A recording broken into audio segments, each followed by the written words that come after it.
We're going to have one presentation only. We'll have one presentation.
I'm sorry.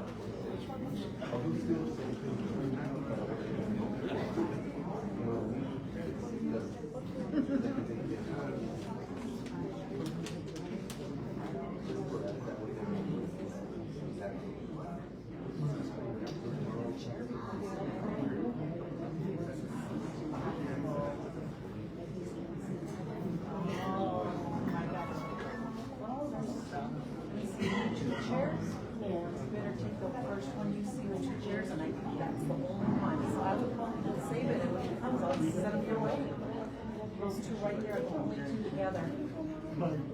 Yeah, I would probably go get them now. If not, they're going to get taken.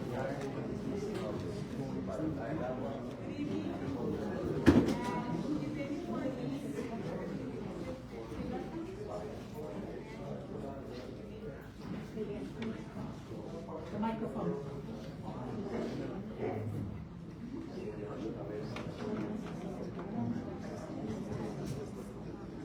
No, we don't hear you. No? Now we do. Yeah. Nope. No? Okay.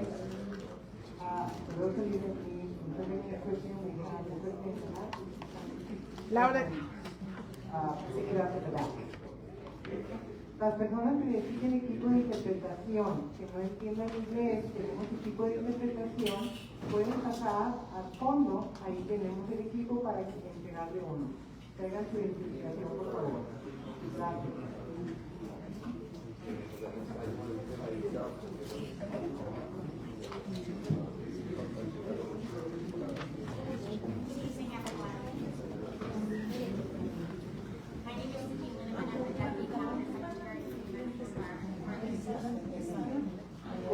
Oh, now you can hear me.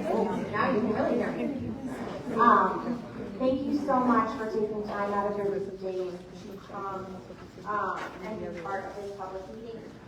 I'm going to invite Secretary Kenney to come join us on stage for just a little quick overview of our weather show.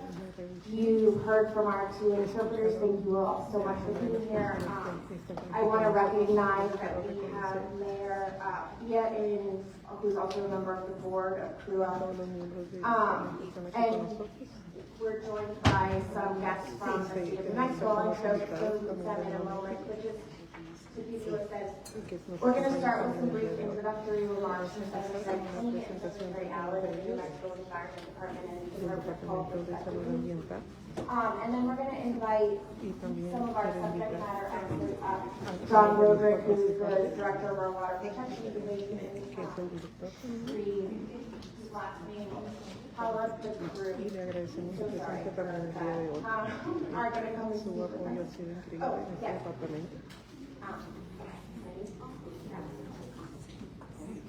Howard do.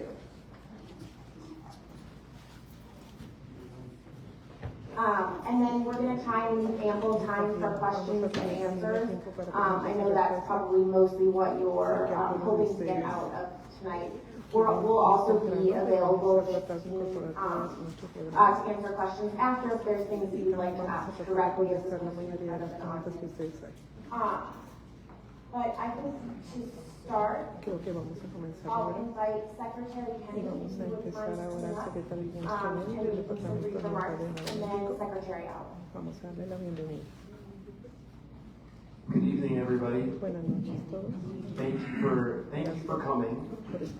And we appreciate that we have a room of people that are this interested in their health, the health of the community, and here to talk about what is a basic right that we sometimes take for granted, which is that clean drinking water that we all want to trust when we turn on our water, that it's safe. That it's safe from things like arsenic, that it's also water that we don't just tell you it's safe, that you believe it's safe. It smells okay. It tastes okay. Exactly. Never is what we just heard. I know these are hard issues, and you care and we care. And I think that's an important step for a community that is moving in the right direction, but has more room to go. And I see shaking of the head, no, it's not moving in the right direction. We want to hear from you tonight. We do. We do want to hear from you. You can start now? Yep. Go for it. But would you mind if we give you a microphone? Thank you. Thank you. Hello, sir. My name is Sept, and I'm here to voice my opinion.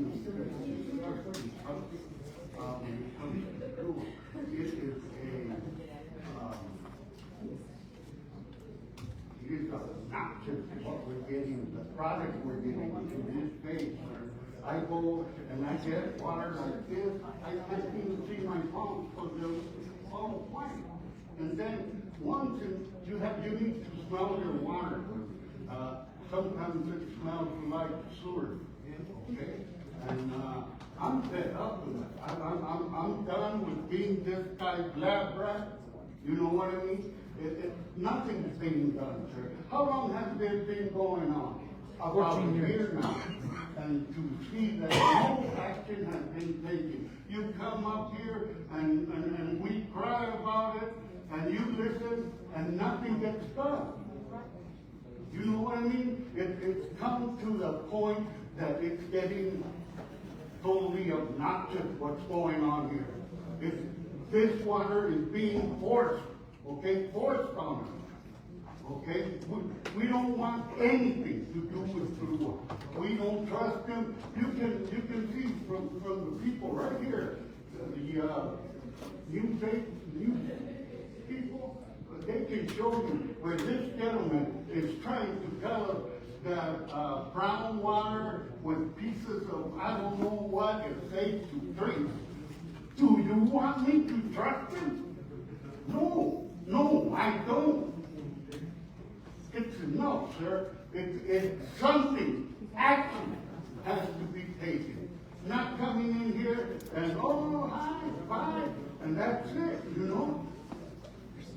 This has been going on for a long time. 14 years. More than that. And more than that. okay? And it's frustrating to come in here and have to talk to me, okay? And like I said, nothing's being done, sir. We had this gentleman had a sewer line broken back out there by the Jose Zamora Bridge. He never reported it.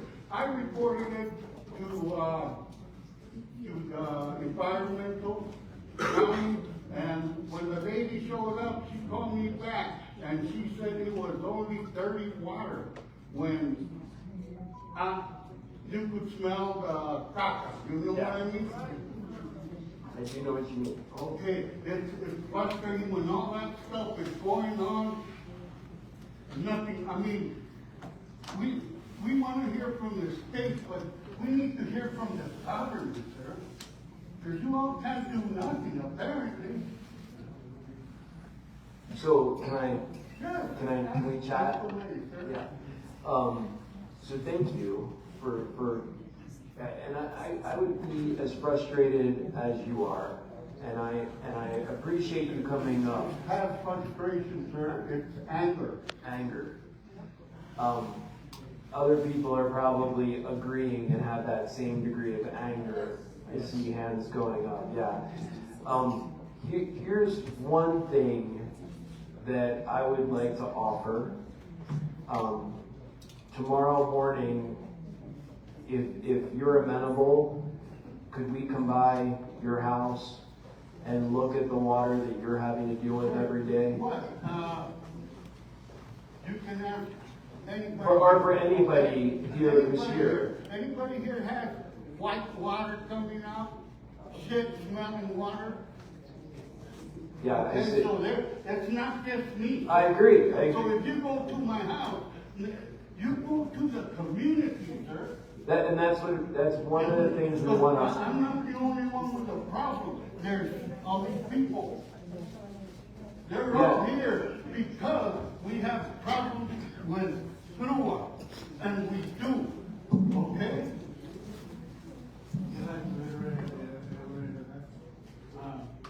You said most of what I would have to say, but we actually had a spoken problem.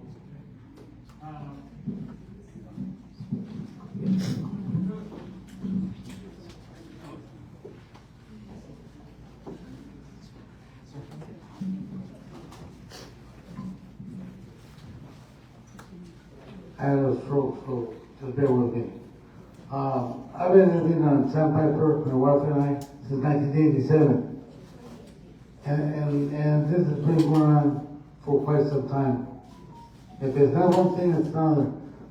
The worst thing about it is that you go and talk to these ladies over here at the office. Oh, they don't want to talk to you. Is there a manager? There's no manager. There's a manager in every place, in any business should have a manager. And for whatever reason, they deny talking to anybody. And then if you try to say, you heard of Camp Lejeune? Camp Lejeune, this is begins to look like Camp Lejeune. Well, it says, do we have to start dying before you do anything about it? Come on. And then, we're not gonna pay for the water. Oh, we'll close it. And then we're gonna charge you to reopen the water. That's the way to start wars. Okay? First is my talking to a manager, and then if you don't pay, you get the consequences. Now, what's up? Instead of working with you, they work against you. So, I am not say that for it now. You want to say something? Thank you, sir.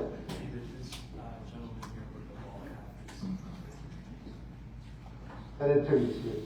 I did 2 years, sir.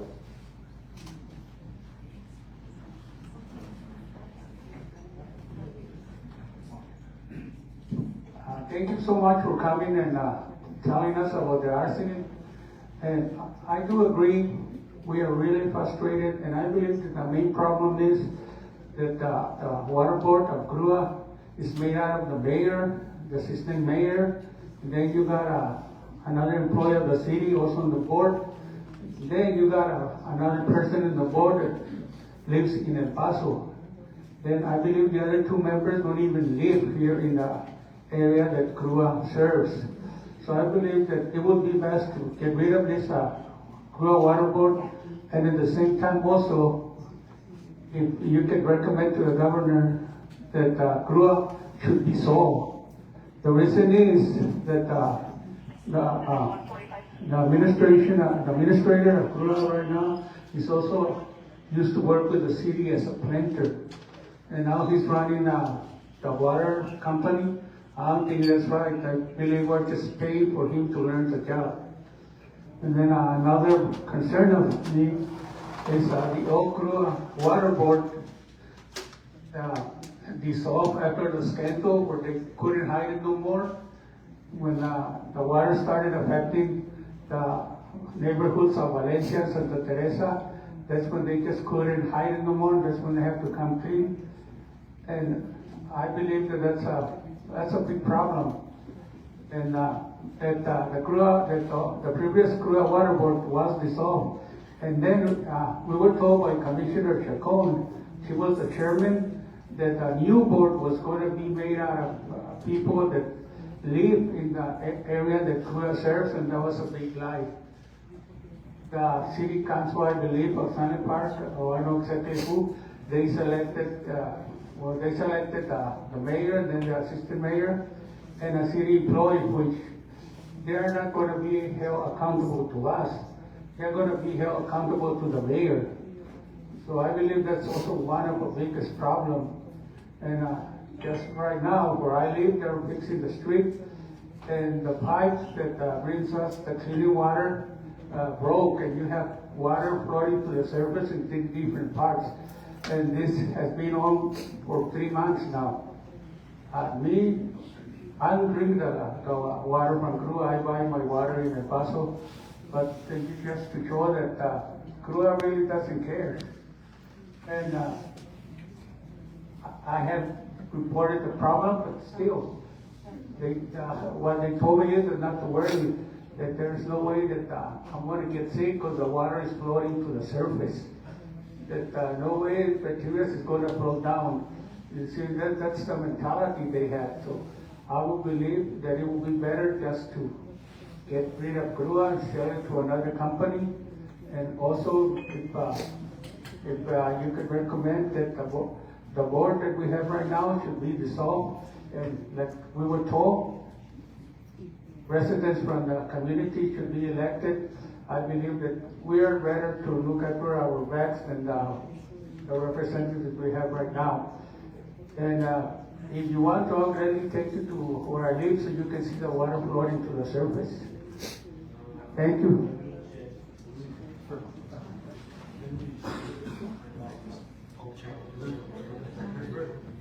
Did you want to use that?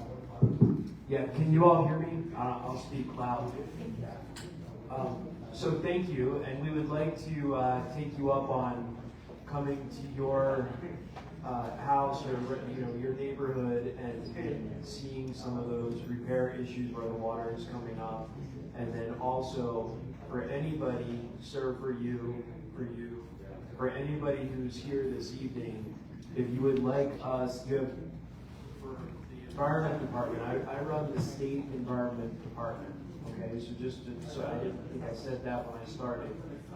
We oversee all the drinking water facilities in the state of New Mexico.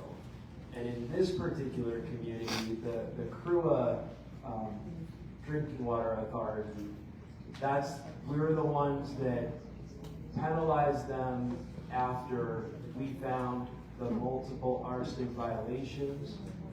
We referred, again, I'm not telling you this that it's going to be satisfying. I know that.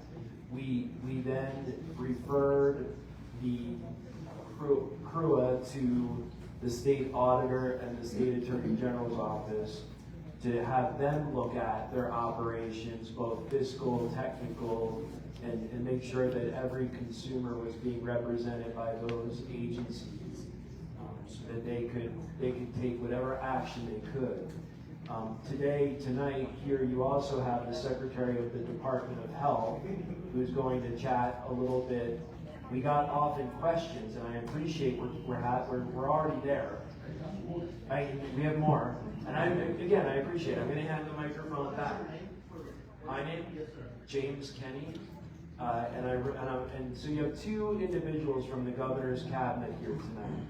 So when you're saying, hey, we want you to give a message to the governor, we absolutely can do that. And we're also here representing our governor, your governor, to hear your concerns and take whatever action we can take within our authority.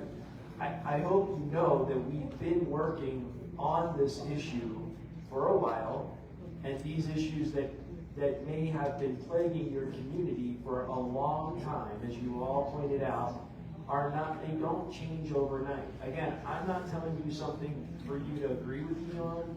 I'm not telling you because I'm asking you to accept that. I'm not asking you to accept that. No one in the state of New Mexico, not one person should be drinking water that is bad for your health, number one.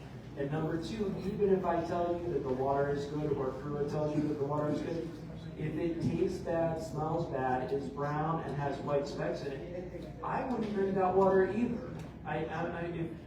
Even if my own scientist said, your water is good, but it smells bad, I'm not going to drink that water, and I get that. I'm not asking you to accept that water.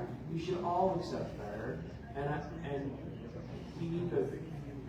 It's not going to happen overnight. I know that. And I think you guys know that, but you've been putting up with it, so I understand the frustration that you have. I haven't lived it, so I can't fully understand it. That's true that you still feel here, and I'm not the only one with white water. But David, this one right here in the orange, could you give her the... I just wanted to ask you something. Would you pay more for the water? Would I pay more for what I... would you, if it was clean, if you could pour it out of there? I understand. So you would pay more for it if it was clean. Yeah, this is what... But I agree. So it doesn't make sense to pay more for water when you're not getting the water you want and deserve. I get that. And yet, I know from... And I know from being in this field, the environmental field, I know from being in the environmental field and working with 1,100 water companies throughout the state of New Mexico, that raising rates to get to that place where you can have consistent and good water, it's a chicken and egg. Do you believe that paying more is going to get you there? You have trauma from not having good water. I get that. So, but paying more to improve the system is what I believe is the direction in which CRRUA is moving. And I'm going to say something, you're going to boo me. I hope you don't chase me out. But the arsenic level has been safe, but that doesn't mean that the water doesn't smell, taste funny. I'm going to tell you something. CRRUA was a criminal organization. When they first got here, day one, they said we owe them hundreds of thousands of dollars, okay? They wanted to pass like now, but they raised the rate so they could make up the difference. Now, what I'm wondering, why did I pay my bill twice? Why? Why? It's a criminal organization, sir. You can hear it. What was it? This week they were caught what misappropriation of state and government funds. Huh? You trust that? I don't. You burning a hole in my community. He's killing me. It's murder.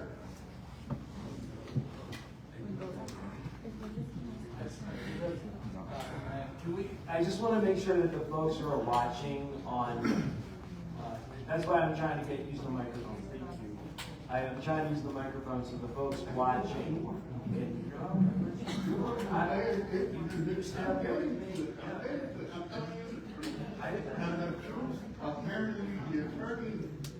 And I'd like to add, the water is drying our plants. Drying our plants. We can't even water the grass outside because they'll charge us for it. And all we wasting water. We have to buy water just to drink. We can't even, we have to shower with sewer water. I open the shower and smell like sick like shit. Excuse my language, but it does. Now, it's kind of hard to bathe with water like that. Washing clothes, you have to spend money on water to bake food. And we can't water the plants because they're dry. The faucets, I replaced faucets twice 1 year, all over the house. Who's got to pay for that? You know, you got to talk to this lady. I think I need to speak to a manager. Oh, there's not nobody available. If this place caught a fire, what would you do? Aside from call the fire department. And from that young woman out here, this is the water we're drinking. If you go home and you look up,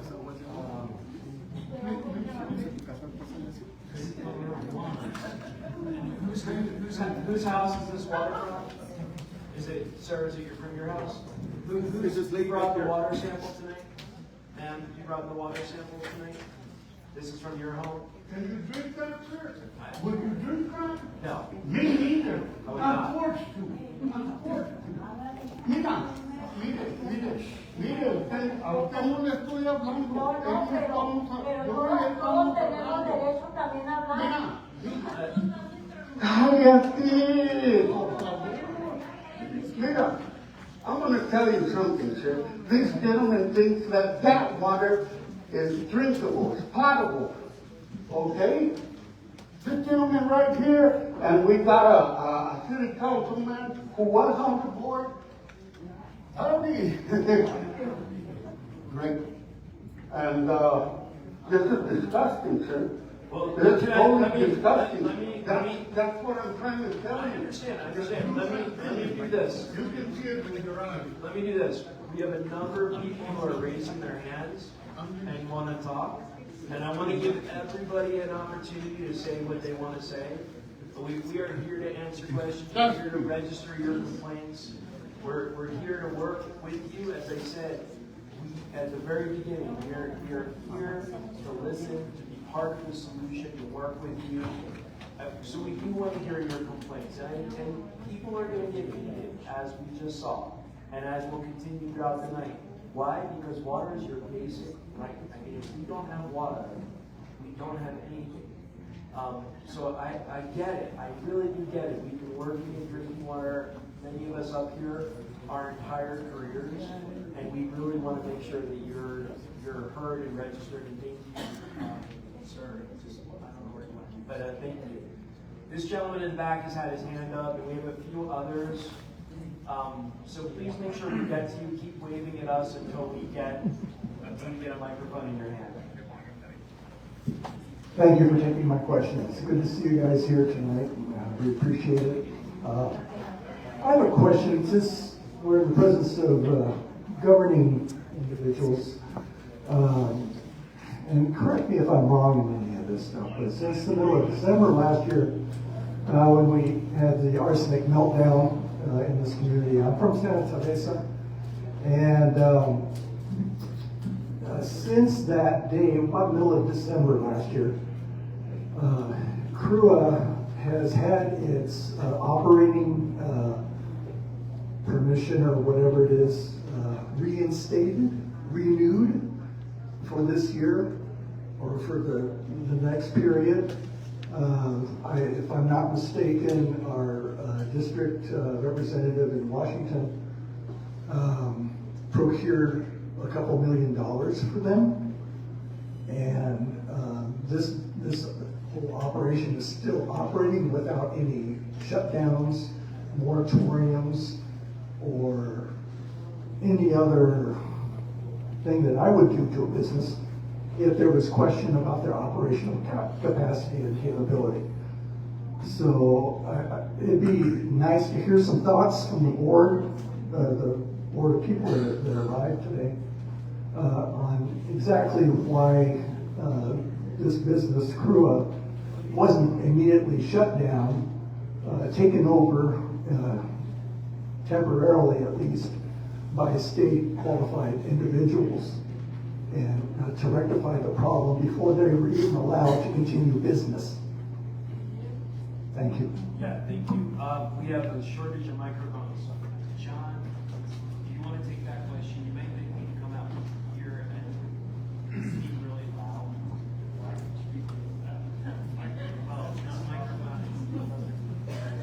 Can you hear me okay? Okay. Well, so let's talk about why they weren't shut down. So number one, if you were to shut down CRRUA, what you do is you shut off all the water and wastewater for Sunland Park and all those communities. All right? Which means there's no fire protection, there's none of that stuff. The operational board. Well, I see where you're Not- going. not with the that, so facility. I'll get there. Sure, it's John, last name is Roderick, Roderick. And I'm the director of the Water Protection Division. So when it comes to drinking water systems, they don't actually operate under a permit. They're required to meet the requirements of the Safe Drinking Water Act, that's EPA rules and regulations that we oversee and enforce. We don't have the authority to necessarily shut them down and take over. We don't have the staff to do that. This is something that we are looking at with our legislators.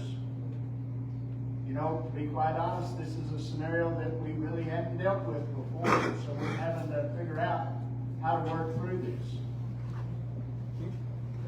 Our primary focus, number one, was to ensure that the arsenic problem got straightened out, which it has. CRRUA just passed their second quarter compliance sampling. And Excuse me, I just had mine tested from an outside source, and it's supposed to be by federal standards, 0.01, mine tested 0.28. So, I don't believe you. I'm sorry. It was mentioned that it's safe, it's not safe. I appreciate that. What I'm gonna say is this. CRRUA, when it comes to those compliance samples, does not do that sampling, okay? Those compliance samples are taken by our NMED samplers and run through our labs so that there's not potential for anything to impact them, for them to be messed with, okay? Now. Then why was mine different? Well. Mine is 2.5 times what's allowable. 2.5 times. So, sir, I can't tell you that without seeing it, but I'd be happy to look at the sample results that you got, at the methodology they used, because this is one of the things that we are concerned with, is making sure that it's compliant throughout the system. All right?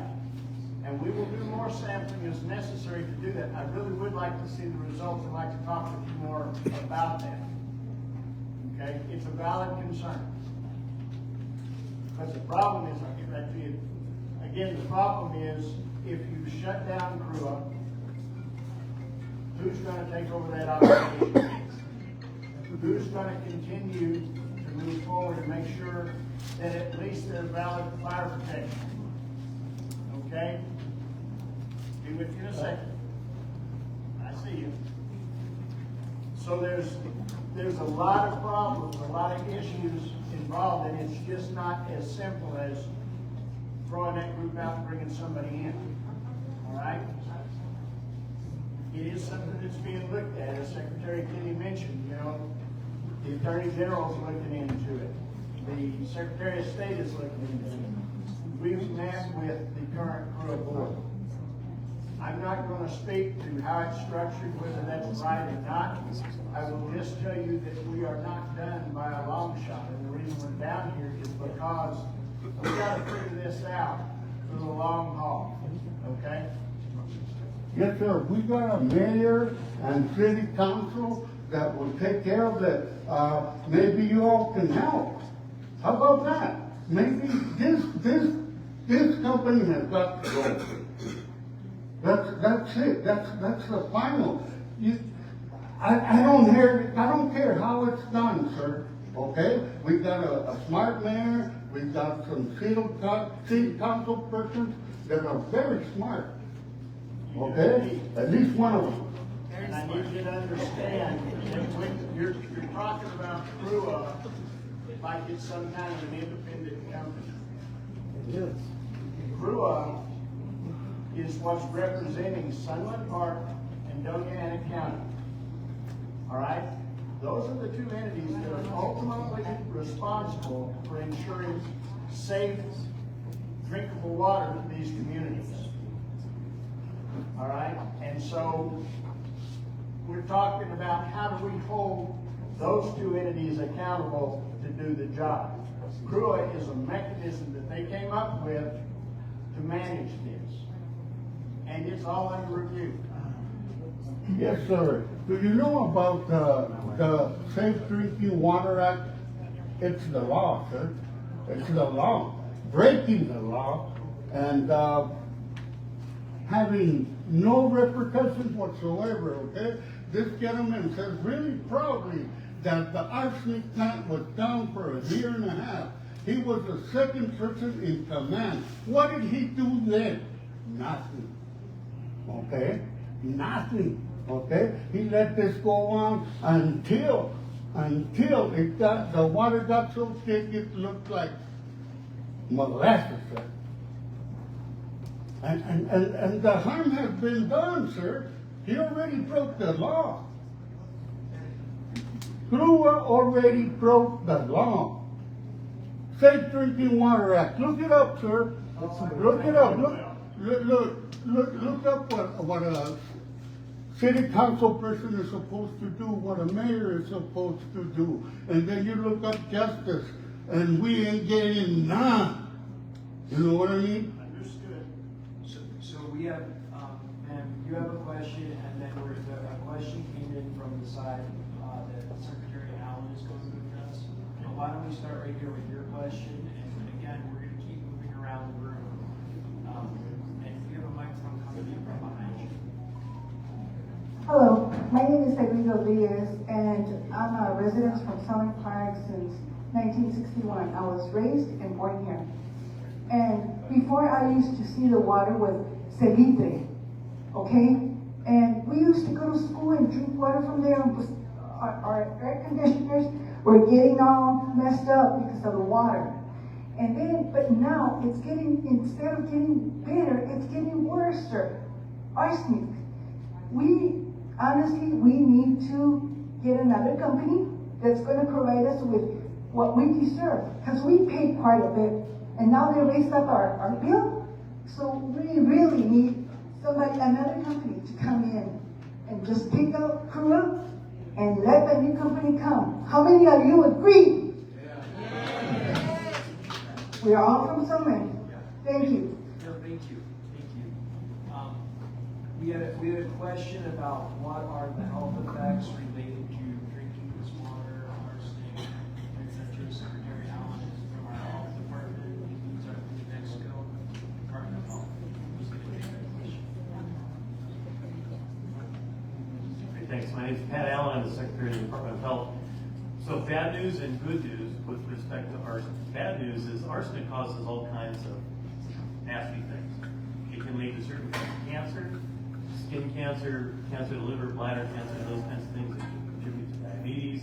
It can contribute to developmental delay. It can cause skin lesions, a whole bunch of things, and the list is even longer than that. That's the bad news. The good news is we've heard a lot lately about chemicals that build up in your body. And there are chemicals around Air Force bases that we've been talking a lot about in the news lately. It's called bioaccumulating. Once it's in your body, it never leaves. And it builds up, and the more you're exposed to it, the more it builds up. Arsenic isn't like that. With arsenic, if you stop being exposed to arsenic, it flushes out of your body, and whatever it was potentially causing, it's not there anymore, so it doesn't cause it. I'm not going to try to argue about whether arsenic is or isn't in the water, because it sounds like there is some disagreement about that right now, and Secretary Kenney and I were talking about some ways we might be able to try to work to resolve that. But with arsenic, if you go to a doctor and you test positive for arsenic, he's going to say, stop exposing yourself to arsenic. And so once it stops, then it flushes out of the body and those negative effects stop. So I think that's good news from that standpoint, but there are serious negative effects while you're being exposed to it. Yeah?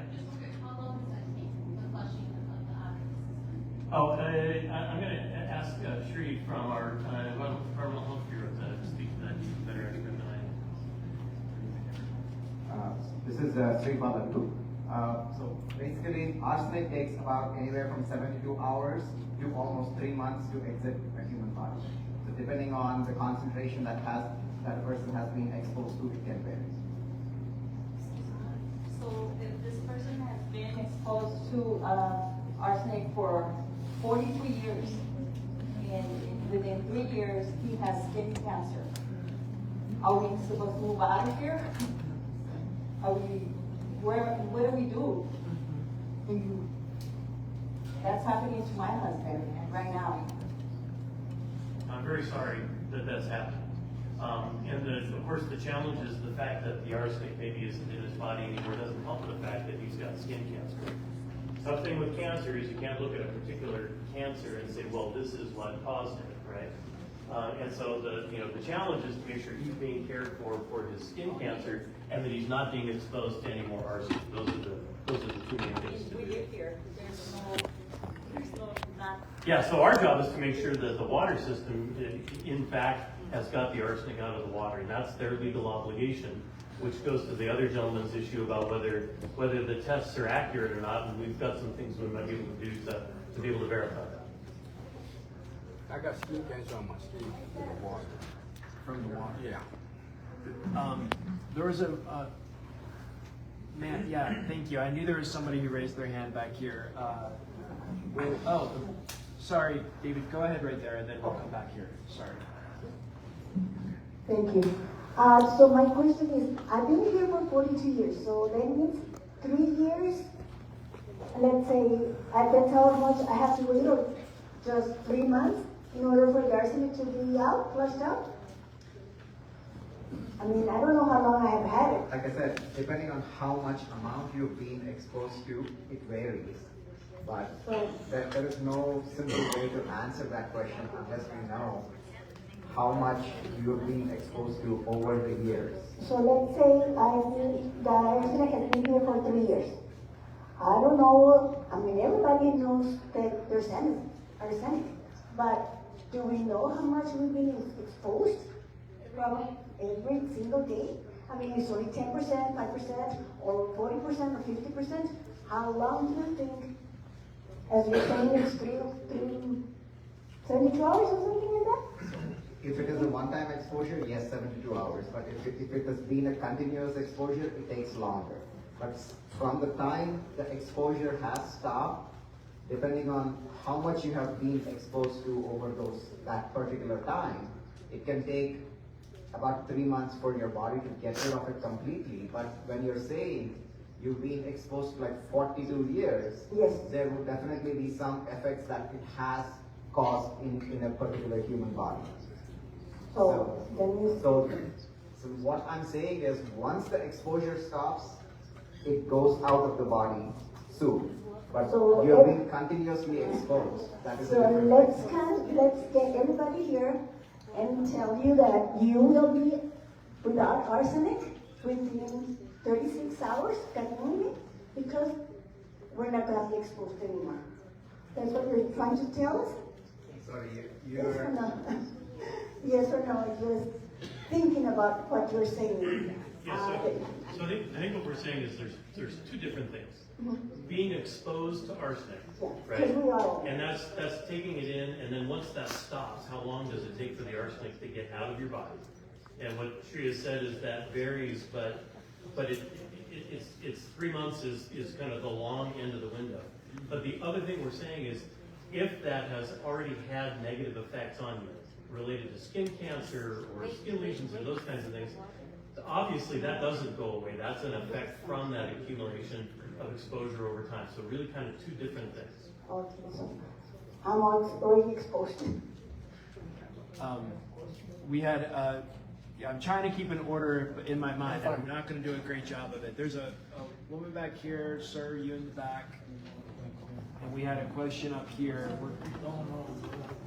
We have time. We have time. We'll stay as long as there are questions.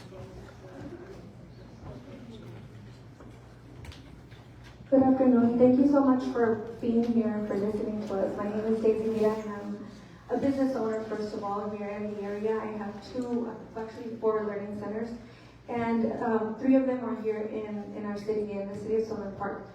So it is my responsibility as a business owner to really look out for these children. We have over 400 children. And so it's very, very important to me, and not only for my child care centers, but also for the rest of the child care centers and a lot of home daycares that they take care of children in our area, that are the children that are here all day, every day, and they're exposed to this. And I know the arsenic hits more, faster on children in their little bodies. So it's really, really important to make sure that we keep our water clean. I was able to put in a system to clean my water, but I know not everybody has the opportunity to do that. So I think that it's really, really important right now that we have 2 secretaries that are here, for the governor, and that they could actually go and take this. We need capital outlay. We need really funding to come down here to help us out. Not only rely on let's put the rates up. We should rely on on our state to help us out with cleaning our water, cleaning our pipes, helping us, give better service to our community. Like I said, it's really important, and as you can see, there's a lot of upset people, and for a great reason, because we pay for our water. It's supposed to be clean, it's supposed to be drinkable, and it's not. So we have lost trust. We have lost trust in the agency, we have lost trust in the people, and so that's all we really want. We want transparency, and we really, really want for the governor to really help us out with capital outlay. Thank you. David, I think, let's go to this gentleman and then we'll come back up here. We have a couple questions up front. So good afternoon. Thank you for being here, secretaries. Nice seeing you guys again. I'm here as a community leader, and to echo what City Councilwoman Vida is saying is some of the notes that I have. And being involved with the plumbing mechanical crew as an example, take a look at Flint, Michigan. We gotta do this. We gotta flush systems. And so a good friend of mine, this is his verbiage, it says, what am I doing to have clean, potable water, drinkable water? And with that said, can we get some funds to do an analysis, a study, whatever you want to call it, to see who's got leads in their pipes, who's got tank water heaters, who's got tankless water heaters, who's flushed their water heaters in the last 6 months, in the last year, in the last 10 years, in the last 30 years. We gotta do that.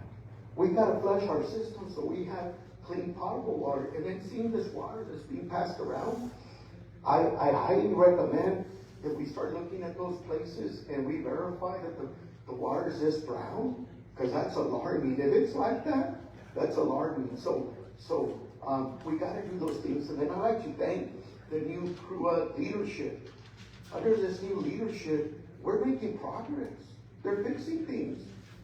Now, the previous administration or the previous leadership, we can't, who knows what they did. And then the water, it's a utility, but it's a 2-part process. The utility is one, and the home ownership is another. So I think we need to parallel both or combine both, because yes, there's a lot of distrust, but we gotta gain the trust of the community. And again, thank you guys for being here, because this is how we bring everybody together and we find a solution. Thank you. Thank you. Sir, I know he's just walked out. I would add that the New Mexico Environment Department, as I'm hearing you talk, and the gentleman in the back who said his water tested higher for arsenic, we're going to get your sample results and we're going to come and visit with you. again, for anyone else, I make that same offer this evening, that if tomorrow morning we can come and visit with you, we will do that. That is completely your option. If you want to invite us to your home, we are happy to come and look at your water, look at your system. I do agree that I'm thinking this through a little bit and hearing what you're saying. I do think us verifying, let me ask you this, would it build your trust in CRRUA if the state independently took samples out of your home and told you what your arsenic levels are? Yes. If we said you're above or below, would that be meaningful to you to hear that the state independently did that verification? Yes. Okay. You have my commitment that we're going to follow through on that, and we're going to come out and again, not tomorrow morning, but I do want to visit with you tomorrow morning, my team and I, in your home, if you would have us. But we will find a way to get out in short order and spot check what's coming out of your tap for arsenic, whatever else we can test for, and verify that what CRRUA is. And I think CRRUA would welcome this, because if they're going to tell you your water is safe and we're going to tell you your water is safe, there's a point at when it leaves the plant and when it's in your house, you have 2 data points to tell you what is in the water. So as the Environment Secretary who does represent you and your community, I'm going to find a way to get that done for you, and at no cost to you, it'll be picked up by the state. Okay? So we're gonna commit to doing that. I know we had another couple questions down here, and we're coming, we're getting over there. Dave, you want to pass me the mic?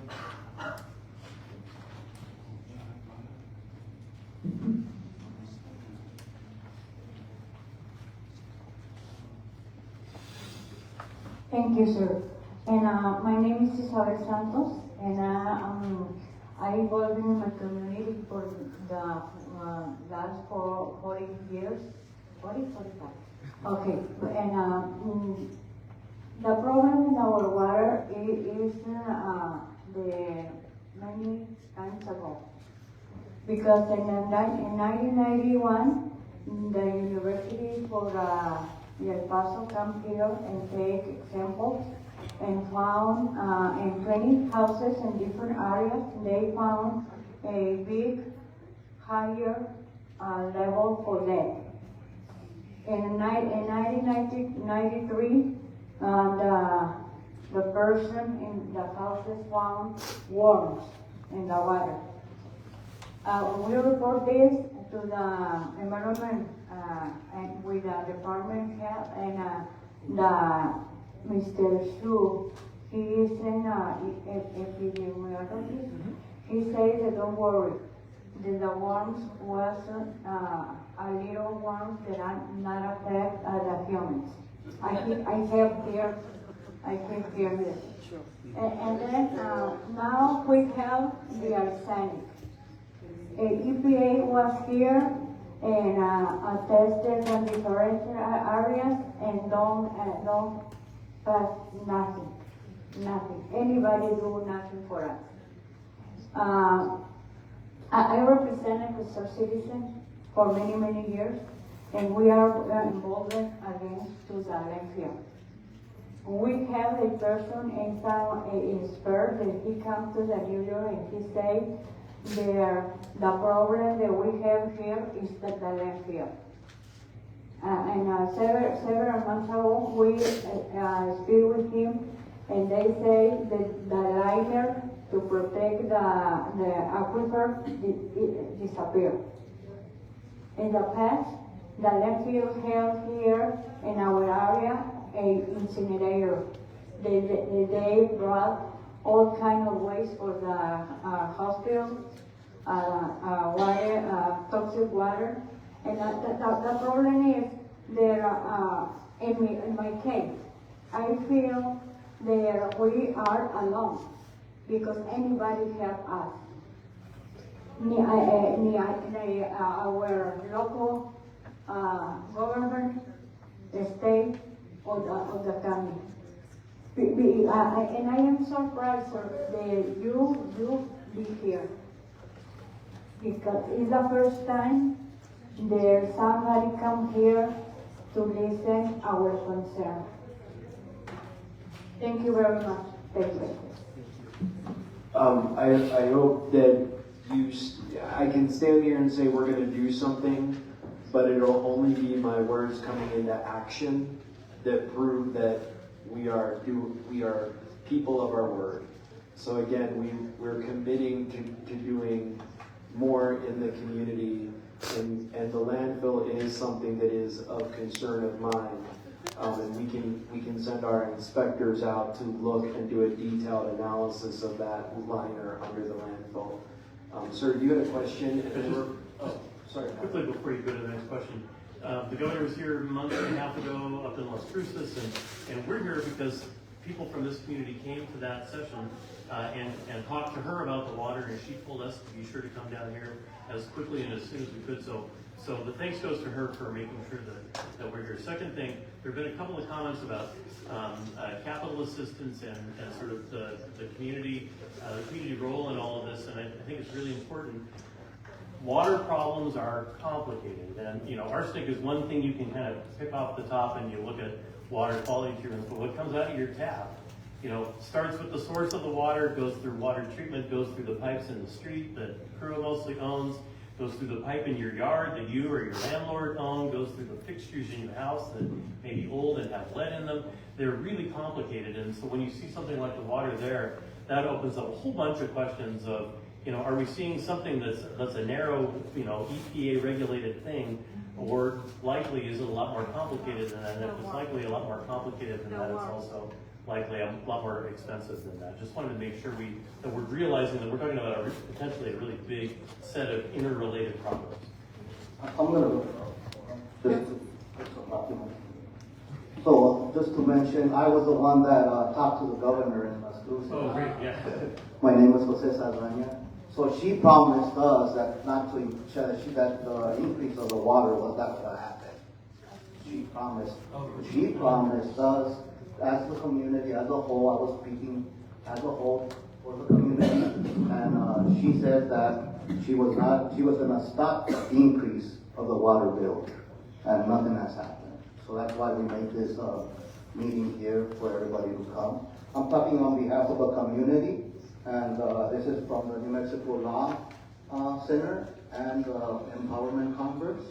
So we were the ones that scheduled you guys, everybody here. The governor was supposed to come and she wasn't able to make it.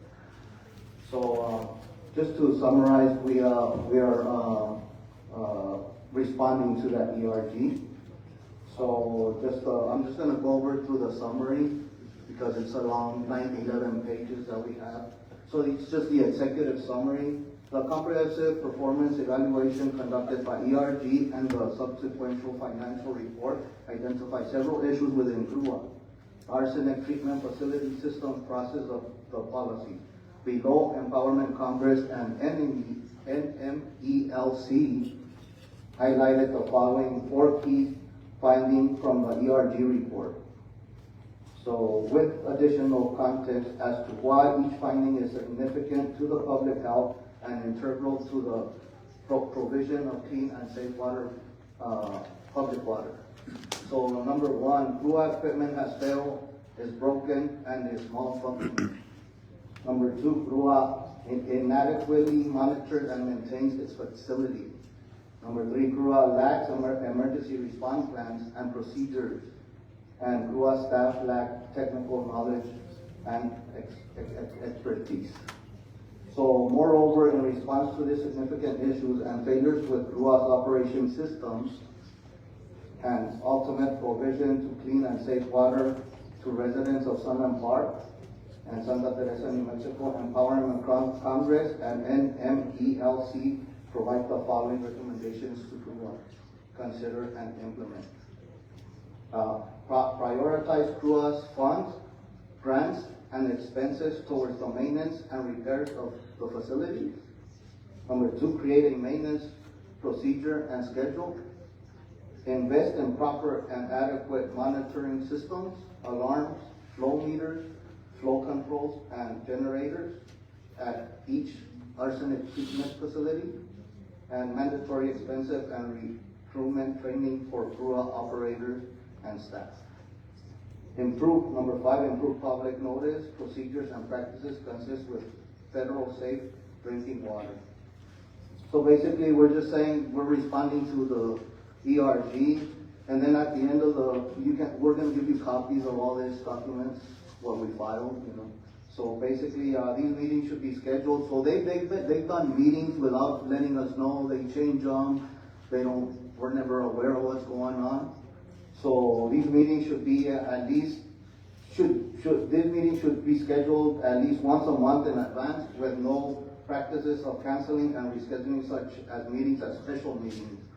You know, last week there was a meeting they canceled because somebody had to go, or we don't know when is it going to continue, what, they don't let us know exactly when it's happening. So unless emergency circumstances arise.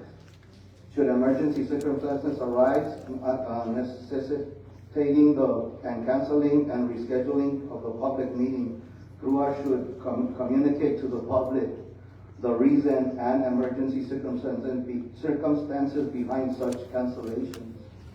When public meetings are scheduled at least 1 month in advance, CRRUA should provide the public with the time, date, location, links, and all over applicable information of the following platforms in the following locations at minimum: CRRUA's website, social media platform, public spaces in Sunland Park and Santa Teresa, local mainstream outlets, and all other locations and methods frequently used by residents.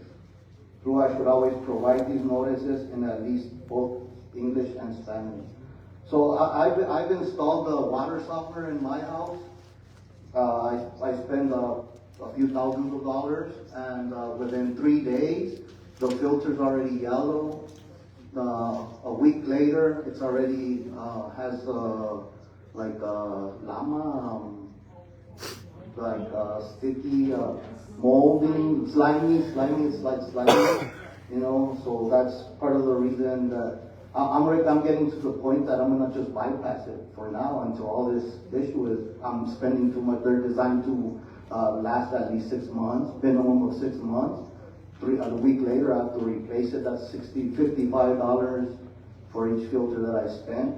So, and all in all, I also want to know, we all have on the community, like where my mother lives, older generation people, older people live. There's meters that are manual. There's 3 types of meters, as I was talking to CRRUA on the meetings that I've been attending. There's 3 types of meters according to them. So all the manual meters, how are they getting billed? How are they, if they're not even walking there, if they're not even going to physically see how much they consume? Piles of dirt already covering the opening of the meter. That means they've never even walked their feet in years. How are they charging us? You know, and the second, and then the second thing that I'm concerned is the landfill. I used to do work, contract work at my electrical company, me and my brother's electrical company that worked for CRRUA. They have never, we did upgrades for them, and the landfill, there's water wells close to the landfill. That's an issue right there. You know, landfill, we need it out. What do we want it for? People from El Paso, from all over El Paso, everywhere coming and dumping trash over here. That's part of the issue too of water. And then the other one, just consider we need to get the trust back to the community. I'm here to serve for the community. I'm here to help them out, for older people that can't communicate, that don't understand our language. You know, I'm just here to help out. We need water. We need drinkable water. While we're fixing this issue, there's got to be hire a third-party company. How about service dogs? How about all these pits? You know, we need water to consume right now. We have to go buy at least $50 every 2 weeks of water just to drink. We're not going to give that to cook or cooking for all the restaurants here going to El Paso. You know, and all in all, it's pretty sad because Sunland Park has a history from way back then. My mom's been here since the 60s, and it has had that reputation. Thank you.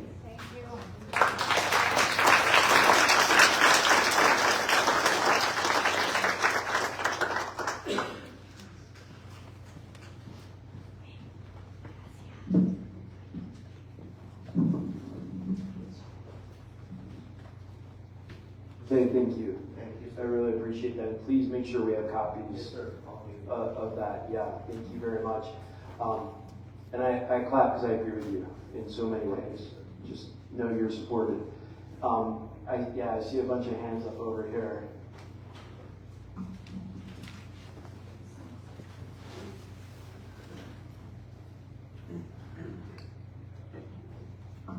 Good evening. My name is Gomez. I live in Santa Teresa. I want to thank everybody here for coming tonight, including all the people that had to make time out to be here tonight. My question to you is, I want to thank you guys, the state government officials, for being here. My question is, what took you so long to get here?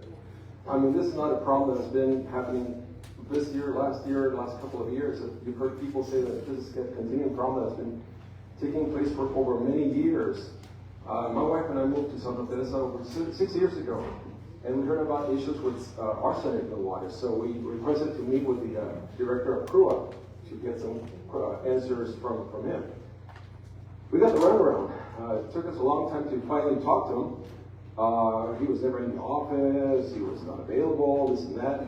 So finally, when we did talk to him, he said, well, it's a problem mainly that's in the industrial portion of Santa Teresa where the arsenic is. But this is a problem that's going to be fixed soon. This is over 6.5 years ago, okay? During that time, there's been times where the water was oily, it was smelly, it was yellow, and at the time I thought, this is really strange, but it would come back to normal again, if you want to call it normal.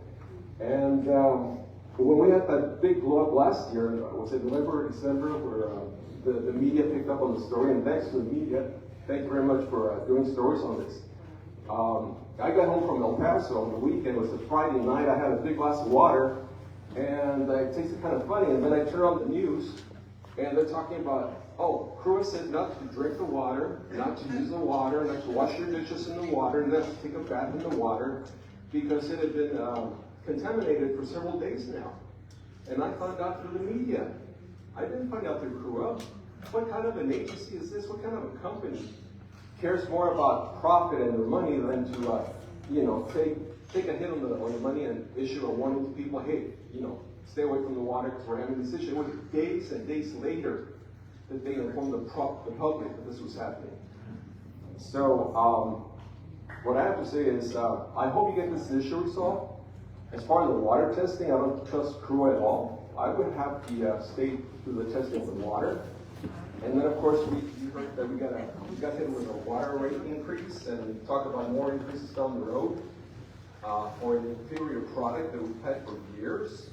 If you bought a new car and started having all kinds of problems with it, wouldn't you think you could get some kind of a discount or something for the problems that occurred to you? I think CRRUA should issue discounts to people in the area for all the inconvenience and the problems, not to mention the health issues involved. So again, I hope that you guys really take a really good close look at this. Most people here don't trust the water agency anymore because of what's been happening, their lack of communication, they're lying, and that's all I have to say. Thank you.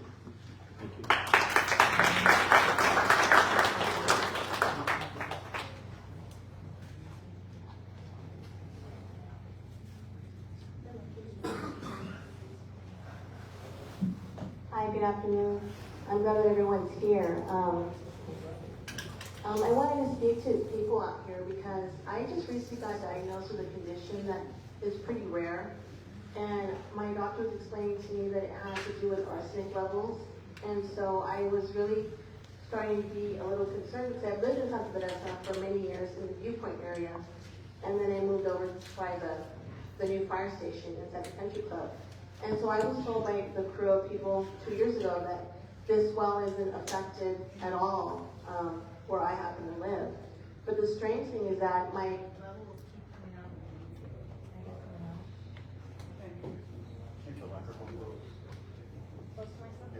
What's your Well, I can Thank you.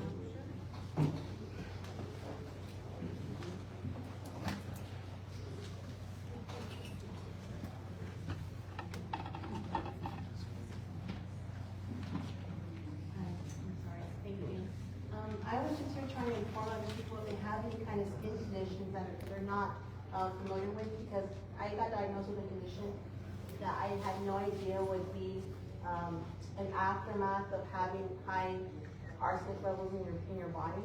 But I think I've been here for over 10, maybe 15 years, in Santa Teresa. And so I'm trying to figure out, was it the cause of my condition?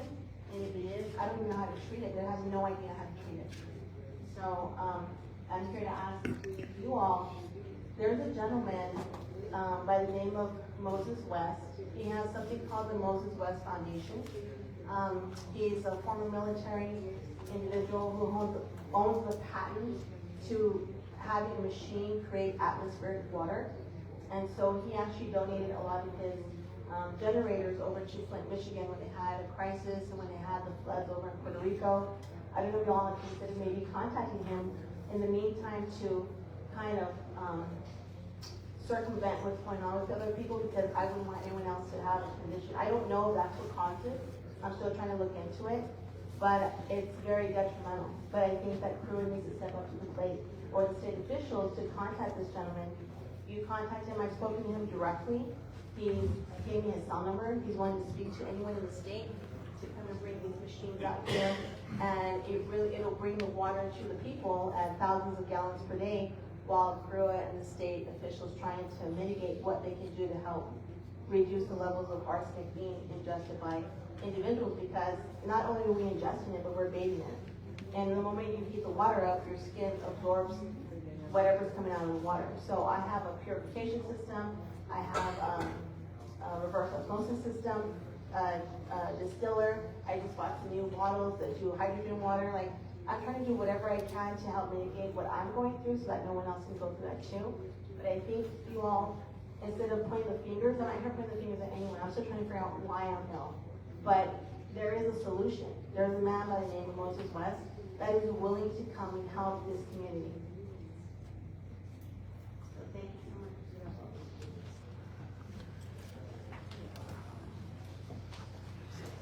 So it looks like we're down to the one wired microphone. So if folks, like some of the gentlemen in the orange shirt, if you want to work their way down here, it's important to be on the microphone so that people on the live stream are able to hear. Mr. Secretary, you've been with the governor from almost the beginning, right? So what I want to know is who at the Department of the Environment was fired for not monitoring CRRUA for the 4, 5, 6, I think you've been here for 7 years as secretary, when you're saying your staff are responsible for monitoring things, and we're getting told by CRRUA that the arsenic plant was down for a year and a half. Who did you hold accountable internally? And you're telling the people of Sunland Park that it's not going to be done overnight. But the fact of the matter is that the agency tasked with making sure the right you told them was their right, your agency is tasked with ensuring that right belongs to these people. Where has the accountability been internally? Because we see you issuing a fine against CRRUA. What is that going to do? That's more money that could be used to fix the water infrastructure. And the other thing is I don't believe that CRRUA deserves a blank capital check, because they've had money and capital over the years. And so someone else has to manage how this is going to work. And it cannot be the legislature giving $100 million to an agency that has been unresponsive and irresponsible up to now. But I do place some of the blame. He's been here a little shorter term. Are you bureau chief or division director? I'm sure the bureau chief of the bureau that was supposed to have monitored this has been here longer than the problem. So who are you holding accountable internally for failing to have caught this and putting the burden on the community for holding its agency accountable?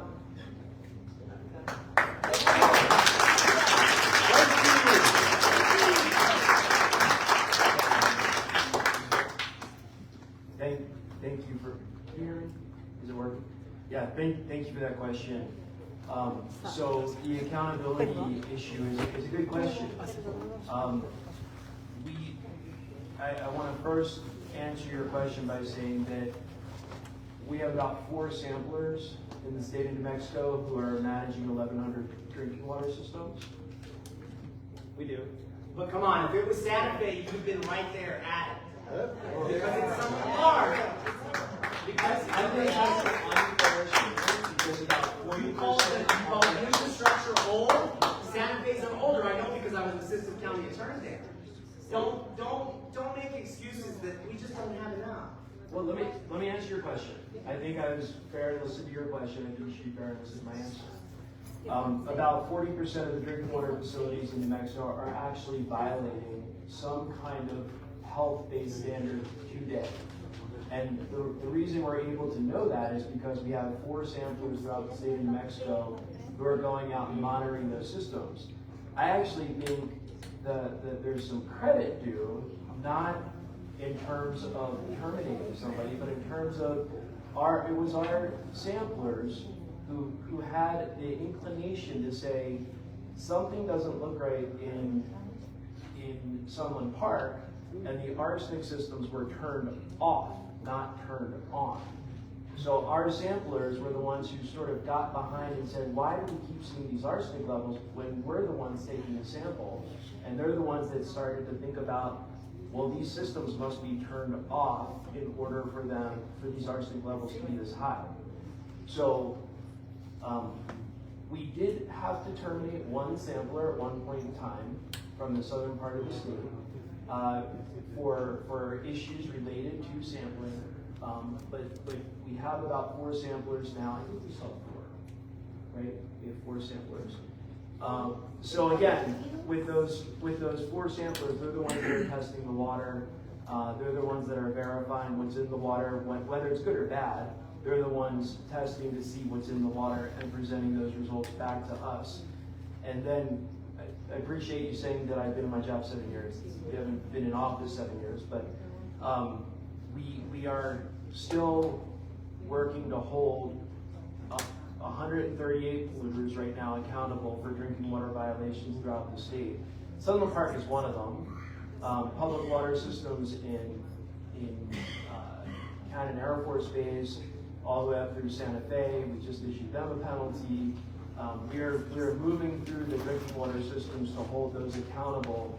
As John said, our director said, we can't put the system into a receivership situation. We don't have that legal authority to do that. I would like that legal authority to do that. So when you're saying to me, we want, man, you kind of asked the question, how many of you would agree we need new leadership at CRRUA? I would like to take about 40% of our drinking water systems and put them into receivership, meaning where we could bring in a third party to come in and run the system. I would love to have that authority. And I don't have that authority right now. I have the authority to try to shut it down so none of you would have drinking water. And then John also talked about how that would affect like fire suppression and issues like that. We didn't think that was the best idea to do that because it would create different emergencies within Sunland Park. So, you know, we are where we are. I agree we could be better. I'm not disputing that we could be doing better. We're throwing as many resources behind our water issues in the state of New Mexico as the legislature provides to me in my department, and we're continuing to ask for more resources to work on these issues. That doesn't mean that we can't start mitigating some of the issues, and like I said, I would like to figure out a way, and this is my problem, not yours, to come into your houses, test your water, look for things like arsenic, and make sure that the results that we're seeing from CRRUA are also the results that you're seeing at your tap as well. So those are some of the things that we're going to commit to doing as a result of this meeting. I think I got through all of your question, more or less. I appreciate, but I appreciate it. I mean, you know, if you don't trust CRRUA and you don't trust the state of New Mexico, and you're starting to erode that public trust in government as a whole, that's a big problem. And we want to rebuild that public trust, maybe first with the state of New Mexico, and secondly with CRRUA when that time is right. But I'm a big believer that the data has to show that your water is safe to even begin that discussion of what the public trust is going to look like. So the state can help us, we're gonna go federal. Yeah, by the way, let me just say, Jose, right? You said if the state can't help us, we're gonna go federal. You should do everything you can. I agree with you. Go federal right now. Tell EPA, the Federal Environmental Protection Agency, that you believe that CRRUA and the state of New Mexico are not protecting the residents. I have no problem with that. I really don't. You should say all those things. You should advocate for your health. The first thing I did when I found out that these levels were happening and we were issuing a penalty or we were issuing an enforcement action, the first thing I did was, again, let the auditor know, let the Attorney General know, and I reached out to EPA and I said, we have a huge problem in Sunland Park. You need to come out here and look. I'm not hiding anything from anyone. I want all the attention on Sunland Park. You know why? And thank God, as someone said, the media's here, because as soon as we have the media on it, we have federal, state, and local working on this, things will change. But until that happens, things don't change. And I say that as a 25-year veteran of both EPA and the state of New Mexico. So I'm yes, dial it up, heat it up. Good. Yeah. And then I saw this gentleman that had a second question, but this gentleman's been waiting. Let's just get to him and then we'll come over. Thank you, I appreciate it. My name is Trevor Horgan. I've lived here in Santa Teresa for about 5 years now, I think 2018. And I wanted to say that when I moved here, I want to reiterate, on some of my neighbors' points. I don't want to reiterate them. They've stated them very well. I did want to say that when I moved here, I also had trouble discussing with CRRUA. I heard about arsenic in the water and that there was a project. Now it's been about 10 years ago, I think, to fix it. And you know, this was 5 years ago when I moved here, so I thought it was fixed. And obviously, you know, maybe it had been partially fixed or maybe it broke again, I don't know. But obviously it's not fixed, right? But I think that was like a $5 million project. You gotta wonder how that money was spent. Was it fixed? Was the money spent the way it should have been? They're raising our bills now. My question is, I mean, I feel like I'm not quite as jaded as some of you that have been here 40, 30 years and have been dealing with this. I hope. Part of me thinks, well, if it's going to cost a little bit more, if they're going to fix it. But how do I know they're going to fix it is my biggest concern. How do I know that they're really going to do what they say they're going to be doing? I've heard in other meetings discussions about, you know, the growth in southern part of Santa Teresa and southern Doña County, and how we need new tanks and new pumps. And why are we focused on expanding instead of fixing the problem that exists? There's thousands of new homes being built in Santa Teresa right now. Are they telling people that are moving here that the water's poisoned? I mean, is there some kind of mandate that they have to tell them that? Shouldn't they be? Who's approving that these houses get built when they know these issues exist and they're not being solved? That's my biggest concern. You know, I agree with many of your points, and who's disclosing that information? Some developers continue to build houses, which, you know, affordable housing and all types of housing is needed in the state. But it's interesting to me watching this with those 1,100 drinking water systems I tell you about. Many of them were built with no plans, no real plans for making sure that water was safe. So they sell people houses and they sell people places to live, and then they don't disclose those developers just because it's a good view and a cheap land. They you know, inexpensive, they put houses there, and then they worry about the water issues secondarily. So you're raising excellent points. These are the conversations we're having. What is our role in the environment department to warn people about long-standing drinking water issues in a community before they buy into it?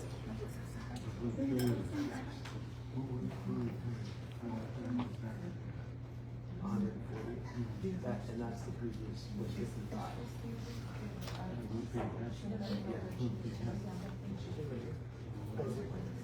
Did we get your information to come by? Do you want us to come by? Hey, Drew? Yeah. You would like for us to come Of course. by? Okay. Yeah, I'll get your information right. Sir, you with the hat, I know you, would you mind coming down here to the microphone? You can sit down if you'd like. I can come to you. Okay. Your name, your phone number, your address. I can. Caesar Carrasco. Is that working? Yeah. Bring it over here. Here? Yeah. Hi. Yes, sir. My name is Lorenzo Viestas, and I have 4 questions. My first question is, the state, you say that the state cannot shut down CRRUA, but yet the state took over the city of Sunland Park, a schedule we had maybe 5 years ago and ran it for quite some time. So that's my first question, and I would like to comment on the landfill. Some years ago, the city of El Paso dumped the raw sewage into the river. And when they were going to open up the water again, the city of El Paso came and took maybe around 3 or 4 feet of dirt, and they went and dumped it on the landfill. To me, that dirt was already contaminated. To me, that was right, and again, the city did nothing to stop them, and to me, that's pretty bad. And my other question is, I know that if you drink the arsenic, they will affect you, but why did you take a shower? Will that affect you too?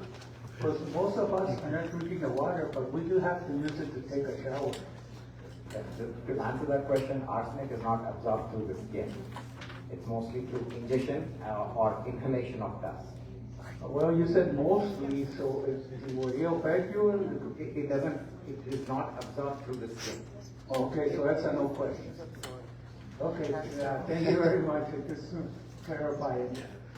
And those were my questions. You can answer them. I don't know if that's a good question about the city being taken over by the state of New Mexico. And I should clarify that I don't know about that, so we'll look into that. And the landfill issues we've heard a lot about tonight. We regulate the landfill, we permit the landfill, so we can inspect the landfill and look into some of those issues about soil coverings. But let me just clarify one thing on the taking over of Sunland Park by the state.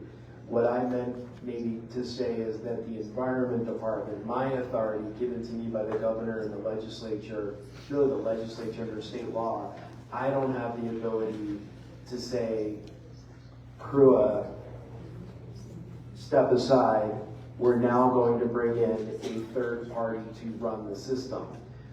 One thing that I will also say that even if I had that authority and if we exercised it, Jose, you referenced a long report that we did working with CRRUA to kind of look at the operations.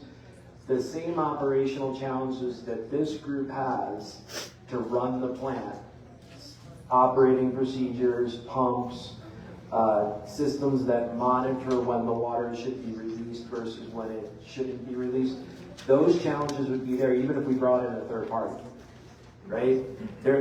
It's not necessarily that the people running CRRUA are choosing anything to do that is bad there.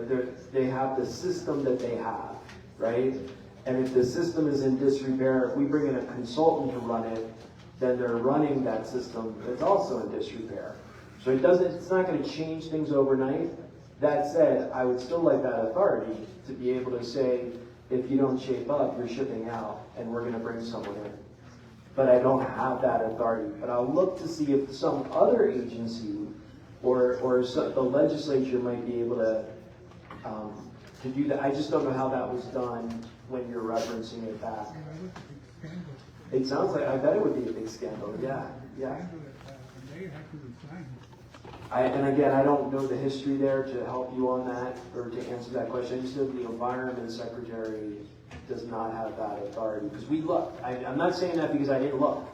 I looked at all the authorities that are given to me and said, what can I do? We're not doing enough. What can I do?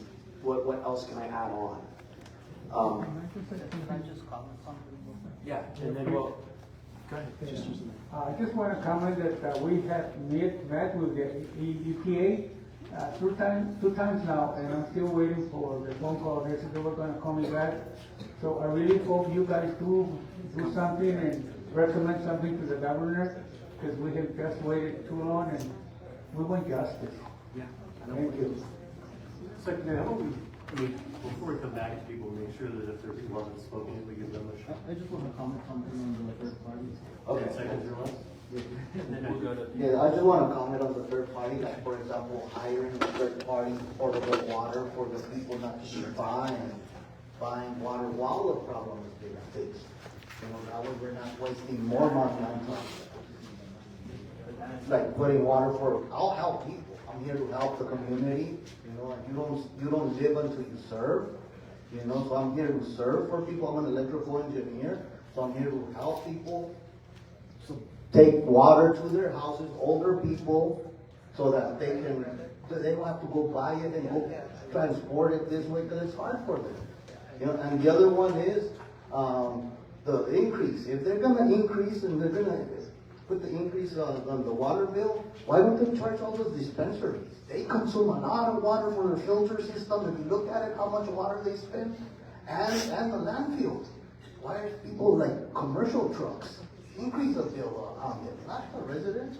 I am, between your comments and the comments that I'm hearing from many of you, like, you know, you have a great community, let me just say, and you are truly neighbors helping neighbors, and it's just so, it's good to see. You don't see that in a lot of communities. We do these meetings a lot, unfortunately, all over the state, and to see so many passionate people who are willing to, like, thank you. I mean, just thank you for saying and doing what you're doing. Yeah, it means a lot.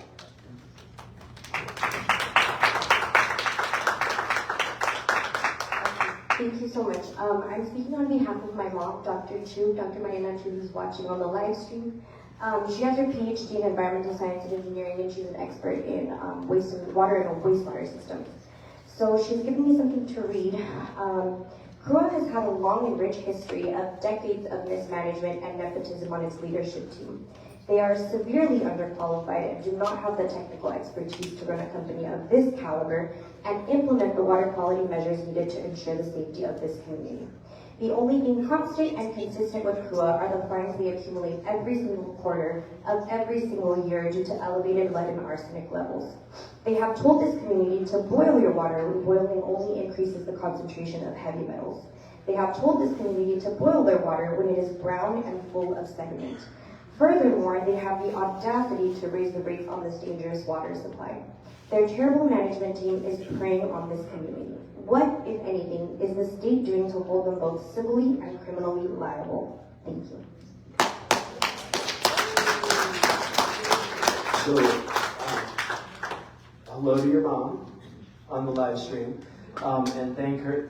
Please, again, thank her for her work on water and wastewater issues.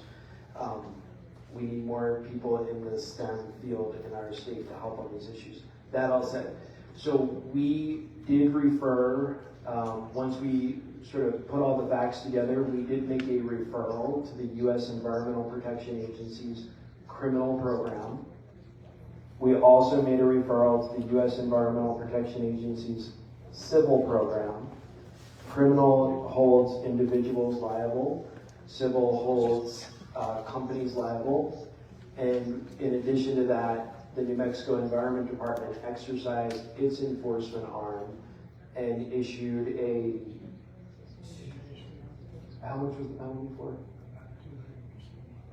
Yeah, about a $270,000 penalty against CRRUA for the past violations. That may feel like justice to some. It may feel entirely inadequate to others because of how small those numbers are. But we agree that when you violate the law, you have to be held accountable. And holding someone accountable does not necessarily make the water any better, but it may also provide justice, at least the beginning of that, for those that have been afflicted with the water issues when the violations did occur.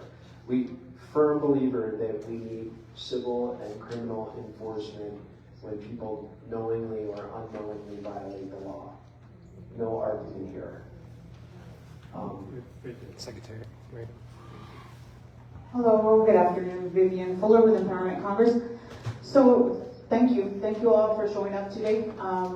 Finally, we've had a couple of meetings, Empowerment Congress with the New Mexico Environmental Department and the EPA, and we weren't able to get you all down here until now, but thank you for showing up. So I just wanted to say, I think we're the ones being held accountable, because I'm a community member as well. We're the ones being punished, by having this water and not getting any help, clean water. With Empowerment Congress, we have spoken to the community. We've spoken to many people. We have campaigns going on. We've spoken to thousands of people in the community. And if you guys can raise your hand, whoever attends our meetings for Empowerment Congress. So all these people have attended our meetings. Actually, Empowerment Congress started, contacting the NMED and letting y'all know, hey, there's a lot of violations. It took about, I want to say, a year maybe for us to get any type of reaction. EPA has not reacted as well either. And it's very, very unfair that, rates had to go up, because there's been federal and state money coming in, and the pumps were down for a year and a half. So what happened to the chemicals that were supposed to be used? What happened to the pumps that were running? To the manual labor that was supposed to be paid? And that money is nowhere to be found. I mean, there was a time where we were paying money, our bills, and they weren't going in the computer. They were going into sheets of paper, and then we got a notice that we have to pay our bill again, which we had already paid. And I know there's a few community members that can also vouch for that as well. And I mean, we now have a new CRRUA board members, and we have new management, and I think the state needs to come and help them out. I mean, maybe they're going to change something. Hopefully it's not this is years back. Maybe this new management has new ideas, has new things, but the state needs to step in, help them, because eventually they're not, where we're supposed to be. Instead of getting all these new homes in, which there's a big water station that's just going to be built for these new homes that are coming over here, we need to fix our old stuff that we have. We need to fix the pumps that were down, make sure they're all the way in. So we need the state, we as community members, and a lot of these people signed it, we signed a petition to get strips for all households, because there's apartments as well, and they don't pay their water. We also asked for a monetary freeze for 4 years, just because we've paid water for water that's not, drinkable. We can't use it to cook, and I'm blessed, I'm fortunate. I can buy water to cook. I can buy water to drink. There's a lot of community members that get $300 a month because they're on fixed income. They can't afford water. So it's unfair. And we were just trying to get transparency, and we need someone to step in and help out and not let money be mismanaged like it has. And it might not be the new people that just came in. It's a problem from before, but you all need to step in. Thank you. I appreciate so much what you said, and also just that little opening that the state stepping in to look at what happened in the past, exactly why we asked the state auditor to get involved, because these are federal and state dollars that went to subsidize, and now I'm hearing these are you're paying the bill, and then suddenly the bill wasn't paid, or whatever kind of mismanagement.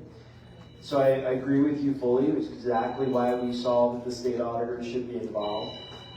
But I also appreciate something else that you said, that you at least recognize that there's a difference or an inflection point between the past and the future. And to the extent that the future has any optimism, it's going to start with building that public trust. And I do appreciate that the CRRUA is here tonight listening to all these concerns. Let me just tell you one thing, and this honestly, this pisses me off to no end. And if the media wants to say that I curse during a meeting, well then I'll curse even more. What really bothers me is I just did this same meeting about forever chemicals in drinking water in Curry County, in Clovis. You know who didn't show up? Was the Department of Defense. You know who put those chemicals in the water? The Department of Defense. You know who's got left to treat it? Is the public utility. So I do have to, you may, again, disagree with me because you're here dealing with this and you have years, 40 years of distrust, multiple years of distrust. But just, I do have to give CRRUA credit for sitting in this room tonight, because that doesn't happen around the state of New Mexico, where somebody who's getting all the heat shows up to the meeting. It just doesn't. It just doesn't happen. And I can tell you again, it didn't happen last time when I was dealing with this in Clovis, just a week or two ago. Sir, you have another comment, question? Yes, like you said, there's new water guidelines, sir. One of them that is about the PFAS, right? And forever chemicals. Have you tested for that? Or is it another 60 years from now that we're going to be out here? We're testing for it. Yeah, those drinking. I mean, I just want to get this. So about PFAS, those drinking water standards are not in effect, but we know what they're going to be, and the state of New Mexico is starting to test for those chemicals, and we have been testing for multiple years in drinking water systems throughout the state. I don't know what they are right here today. We can look it up and find out for you. Sir, this is very concerning for me, sir, because I have family members around this area, and I got, well, 2 families that are away from me right now, and when this water stuff happened, this water emergency, my kids, my grandson was involved, my kids were involved, and it is frustrating to see that, well, I'm going to tell you the truth, sir. This guy is having, you know what? No matter what you do, all we're going to do is find you. But you're not going to get away. That's how come he's doing it. That's how come CRRUA is doing it. Why? Because they're not being asked to move. They're happy to pay off that money. They're happy to pay. Well, I don't think... I think he needs something, a fine coming out of his pocket, okay? Not coming out of our taxpayers. You know what I mean? It should be coming from his pocket, because he's the one that was in charge. Yes, secondhand, he was a deputy, okay? When we had that water emergency, okay? And he didn't do nothing, sir. He knows that the arsenic plant was down for a year and a half, but it's okay. They're going to find me anyway. That's all they do. They're going to find me. I'll just keep on breaking the law. He's breaking the law over and over and over. And that's why. Because he's not being asked to leave.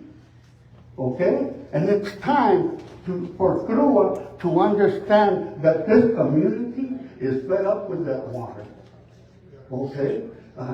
He needs to know that he's replaceable, sir.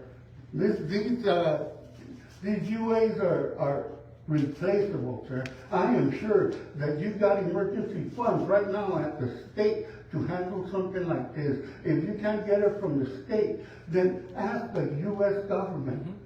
Okay? Because this is to the point where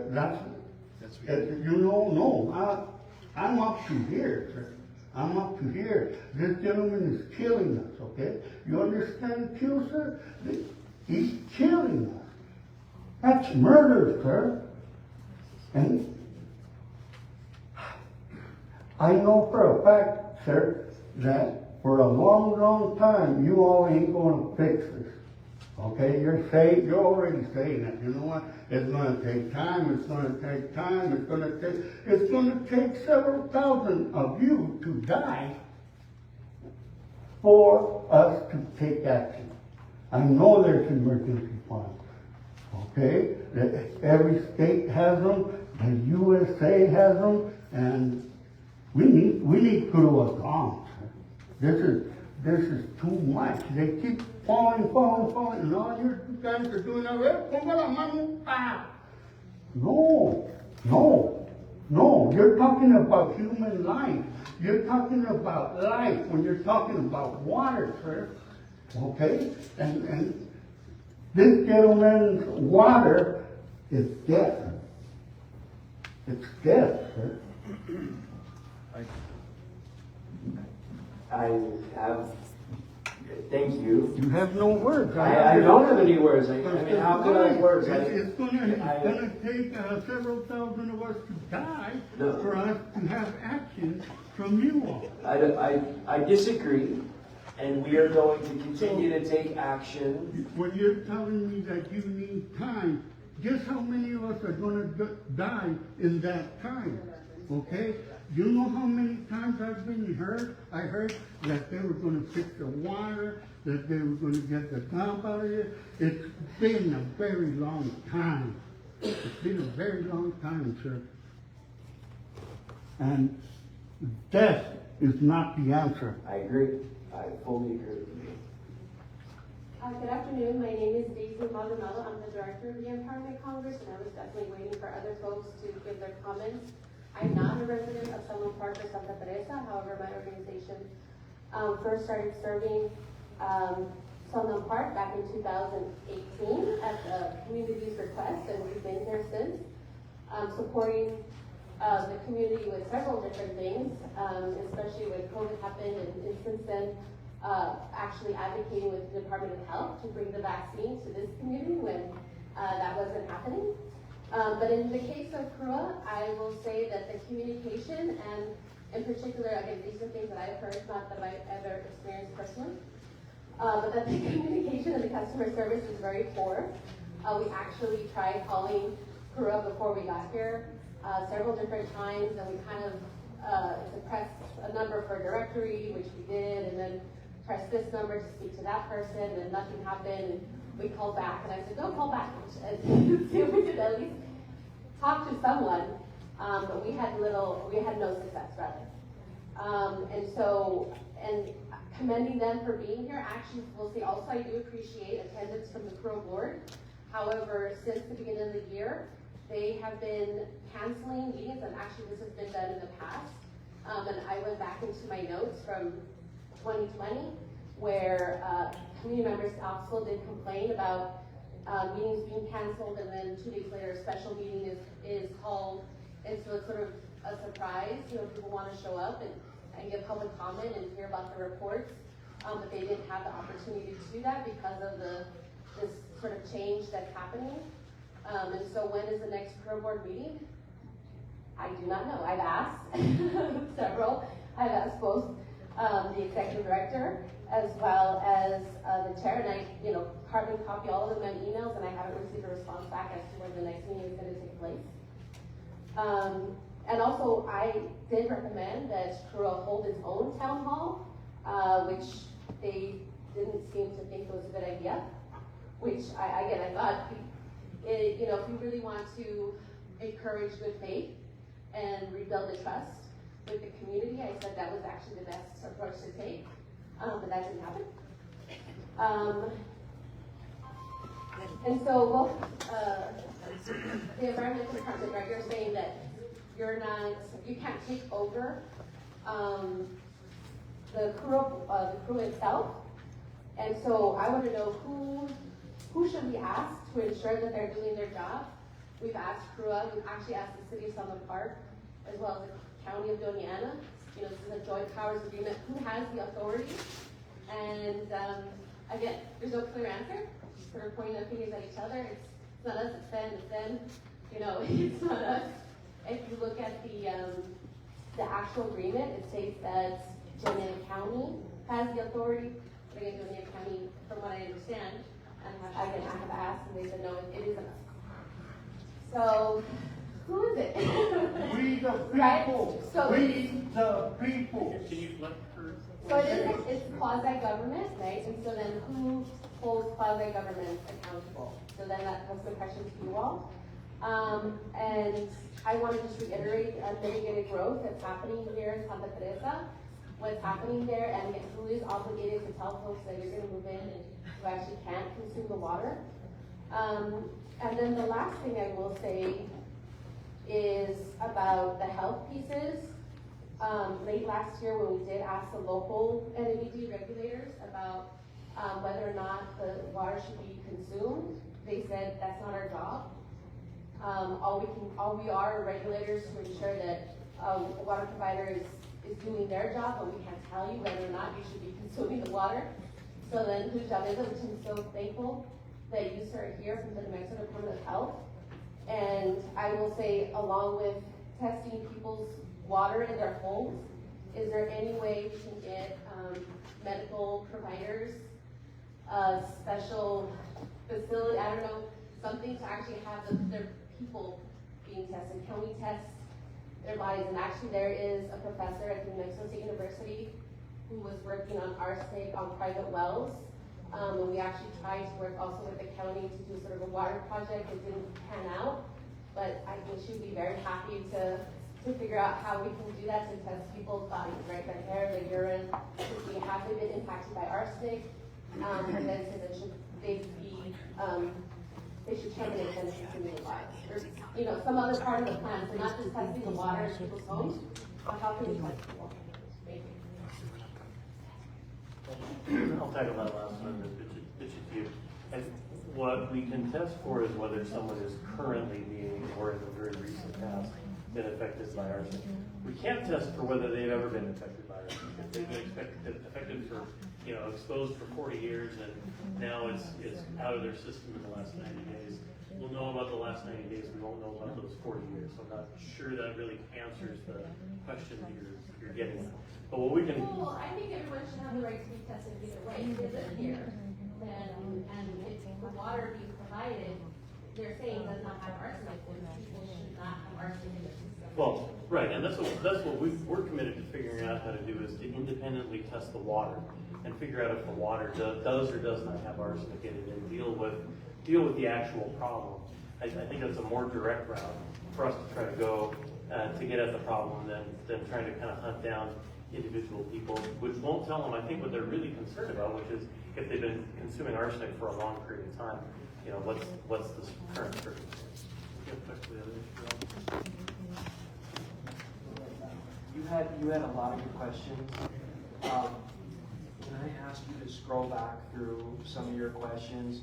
The one that I was listening very intently, and then you said about the New Mexico Environment Department, my agency, saying that they couldn't answer the question of whether you drink the water. Right. Can I talk to you offline about that? Because I'd like to figure out how that unfolded, because we should be telling you whether you can drink the water or not. And sometimes we need to empower our people to be confident in how to answer that question. It's a tough question, but it's one where we can say, don't drink the water, or do drink the water. Don't drink it, but you can bathe in it. Don't drink it, don't bathe. Like there's some nuances, and we want to make sure we get it right. But I would love for you to explore that with just offline, in case we start talking about individuals. But the other questions that you had, if you after talking about CRRUA being here tonight, could you go through some of your other questions really quickly? Who controls? Who's ultimately who are they? Thank you. Yeah, Thank so you. The joint powers agreement. Yeah, so these joint powers agreements are tricky, and when CRRUA's joint power agreement was in the process of being reviewed, I tried to intervene and say that maybe we shouldn't review this right now. Maybe we need to kind of stop everything in its track and break up CRRUA. And then the question comes to a practicality for a moment. Like, so Could we do that? Could the state of New Mexico, not my agency, but the state of New Mexico do that? I think we could probably do that. I think we could. The question then comes as to like that concept of receivership. So like, let's say that's Friday afternoon and Monday morning, CRRUA is gone for a second. Who's running the show, right? So there's and God forbid there's some kind of fire or emergency that really a lot of water is needed for. So we get into sort of some problems about how do we get a third party to come in. If I had that authority, I would have exercised it, frankly, right in the December, January timeframe. I would have just exercised it and stopped it right then and there. So the quasi-government is hard to figure out. I agree with you. But I think the state of New Mexico could come together as a multiple agencies and do exactly what you said, hold the quasi-government entity accountable. There's also that notion, and this gentleman and I were talking about, or we all were talking about emergency funding. We did approach the county and said, if we declare an emergency, that might open up emergency funding. That didn't happen at the time. I think it's something that we're talking about. How do we declare an emergency and open up emergency funds? He has different authority than I have, and I have different authority than he has. So it takes this kind of conversation and working together to make something happen. But I'm going to look into the quasi-government. We'll try and follow up with you, because I think you all have the right to know when you have a quasi-government agency operating something as basic as your water, who they count with, right? And again, that's something that we looked into, but I didn't have the authority, so we'll follow up with you on that. You had another question, I believe, after that. Was that it? I think we got somebody in the back. If you hear, we'll come back up front, okay? But thank you. Those are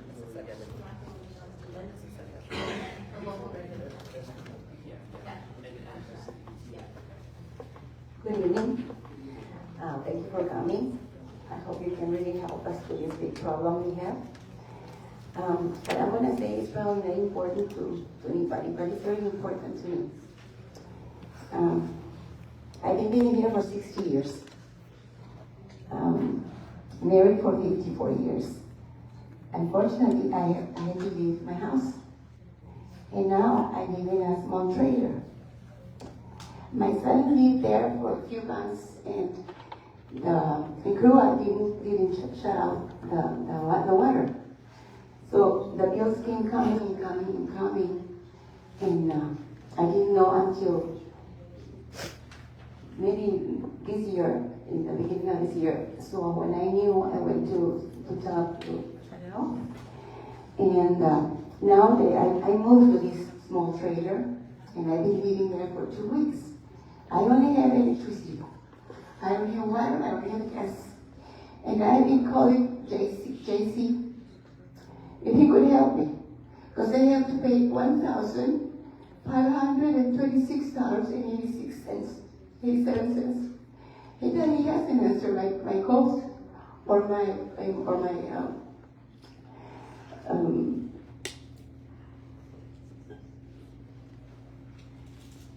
excuse me.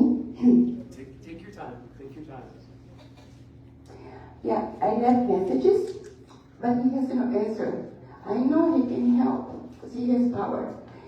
I'm not asking her when I moved the trailer, I thought that by asking for a new account, they were gonna open the water for me.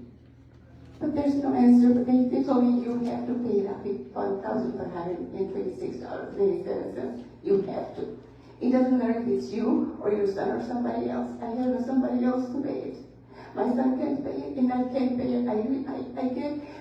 I get $491 a month from the Social Security.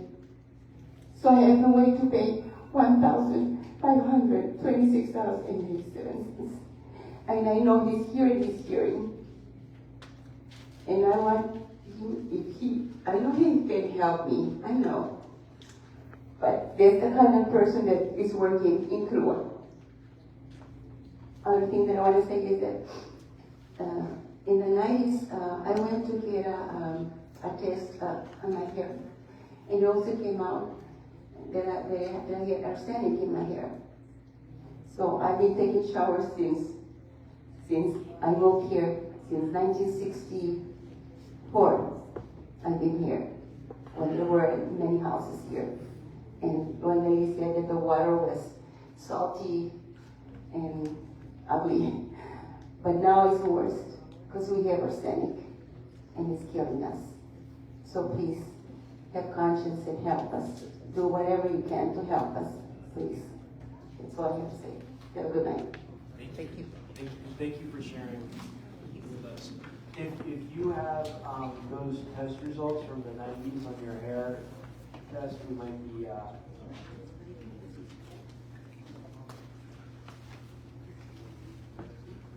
pretty sidebar going on. We'll let them finish discussing.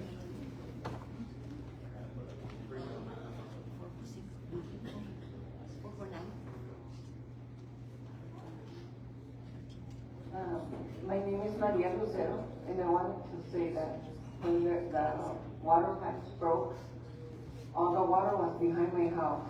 It was knee deep. The only way I tested it was with a stick. And I have a picture to prove it.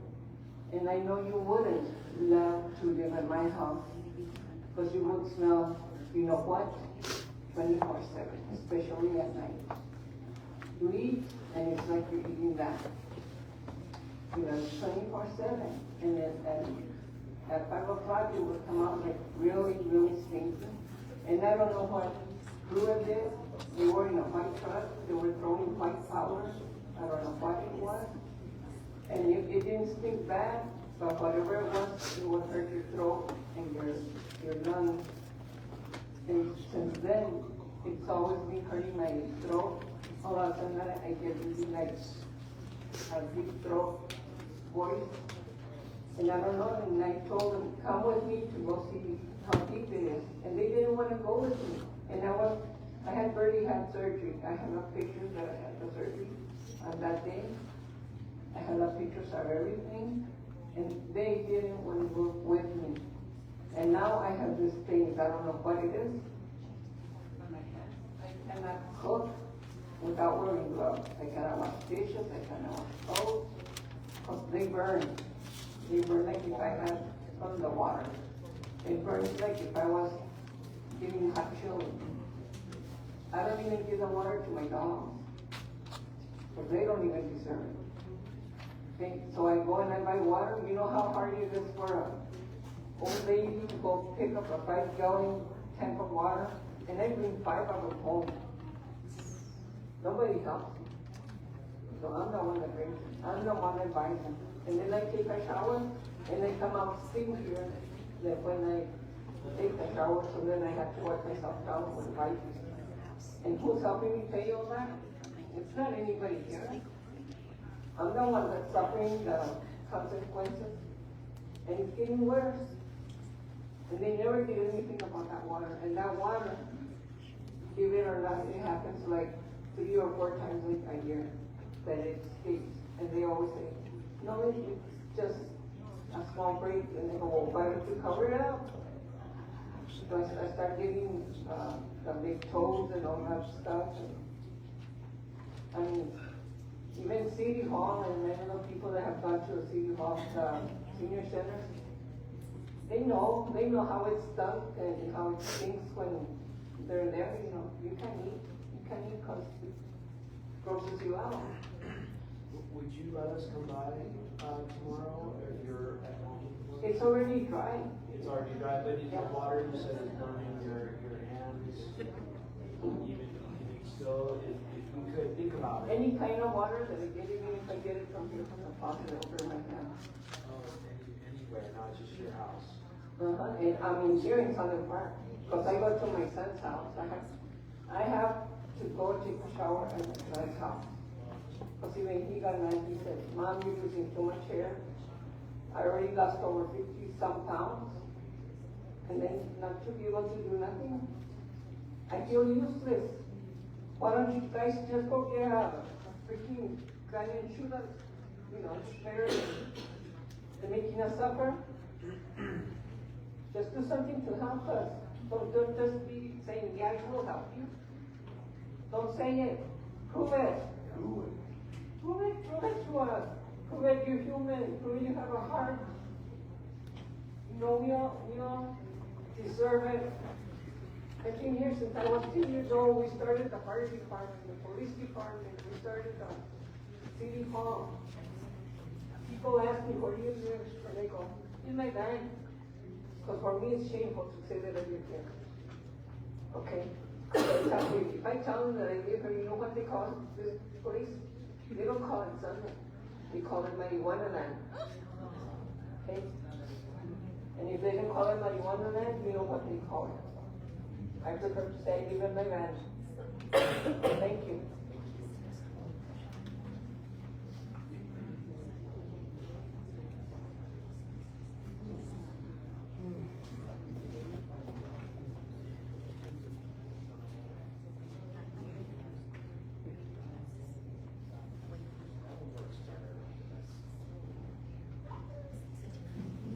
My name is Maria Martinez, and I would like to also issue the fact of the schools here in the area. I mean, there should be some kind of a project to all the schools for the kids. The day that, back in November, when all this broke down, my grandson, the school didn't know, because CRRUA didn't let him know. Nobody knew until a week later. My grandson didn't know I had some water from the school. He started throwing up. I picked him up and we had to take him to the doctor. And not only him, all the high schools and all that. I heard a lot of stories of the kids really being sick, and I think that either the state or federal should take care of the schools too. It's a big concern for those kids. Is your grandson better now? Please. I agree. There was a woman who brought up the daycares who ran her businesses. They could yeah. There's another question.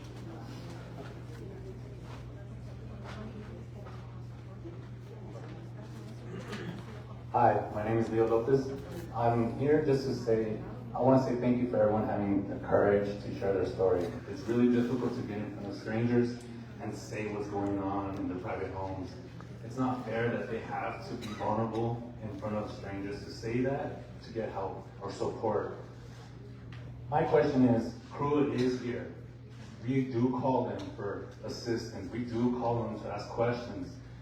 I would love them to give us any feedback right now, because I have not heard one CRRUA member say anything, saying any bad against them. I would like them to answer one or two questions, if possible, just to give us, some type of transparency. That's all I have to say. Yeah. Thanks for that. I guess I would say the governor asked us to, the Energy Department, or the Environment Department and the Department of Health, to hold this town hall. We didn't make any arrangements with CRRUA ahead of time or anything like that. They're here. Appreciate that they're here and listening. I don't feel personally it would be fair for me to put them on the spot to try to engage today. I think we're going to have a lot of engagement with them going forward as we try to deal with some of these issues. But I'd rather let this be Secretary Kenney's in my session to listen and engage with you folks. Yeah, and Secretary, I agree with you on that. If there are things that, if there are recommendations, right, we've heard many, we've been listening very intently. If there are recommendations that you have for CRRUA that you want to say to us this evening as well, additional recommendations. I mean, things like building public trust, things like greater accountability, I get that, and I agree with you.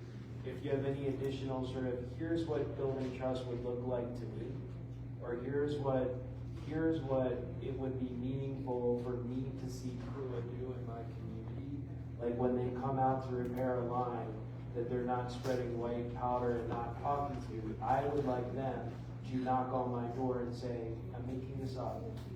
24 hours from now, here's what's going to happen. We're going to walk walk you through it. If you would like to come out and see any of it, or we'll have somebody here to speak with you about it. I mean, good community engagement, it's necessary. But if there are things that are in your head that you would say, this was what building public trust looks like to me, this is something I'd like to see happen, feel free to share that with us tonight. CRRUA is here, as you point out. Actually, we tried to find out who it was. They didn't have anyone on the truck. And they saw us following them, and they figured it out so that we wouldn't see them. Okay. But again, continue the dialogue of your concerns and thoughts. Oh, and then we have a gentleman in the back. Thank you. I believe that the best way for CRRUA to show that they really care is to do away with the water board they have now and just elect what they told us before. Customers of CRRUA at life. I believe that's the first step, and they should do that immediately to restore some sort of trust. Thank you.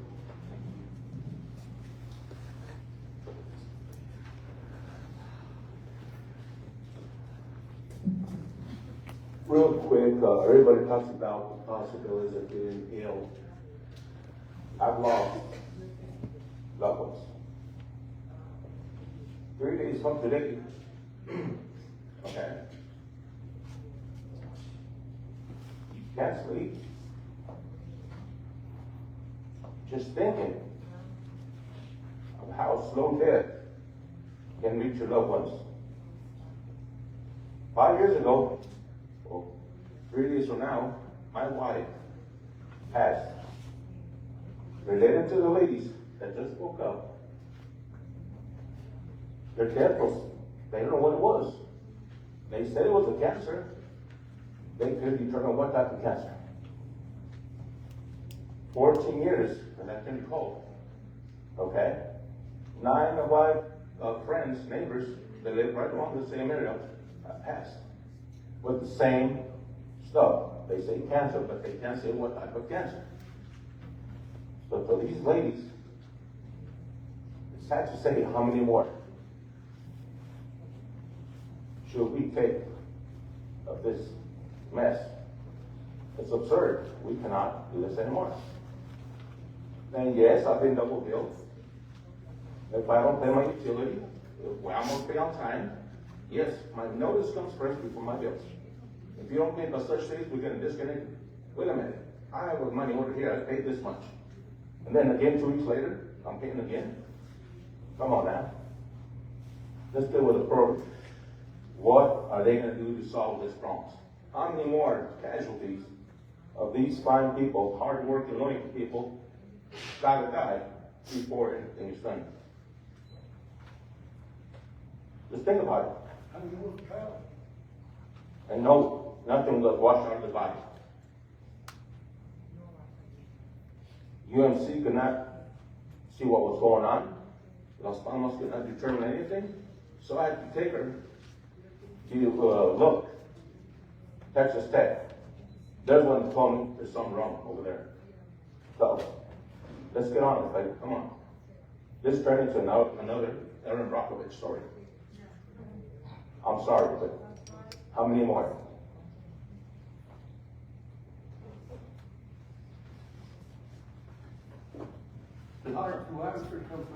Just wanted to say I'm so sorry for your loss, and we're committed to working to get testing done, make sure we have an independent look, and then figure out what we need to do to fix the problem, because you're right, no more.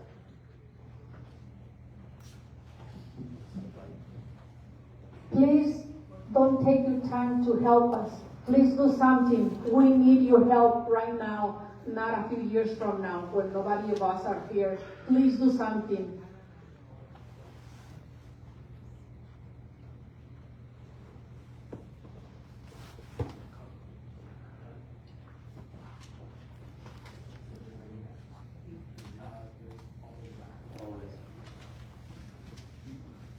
I'll come back.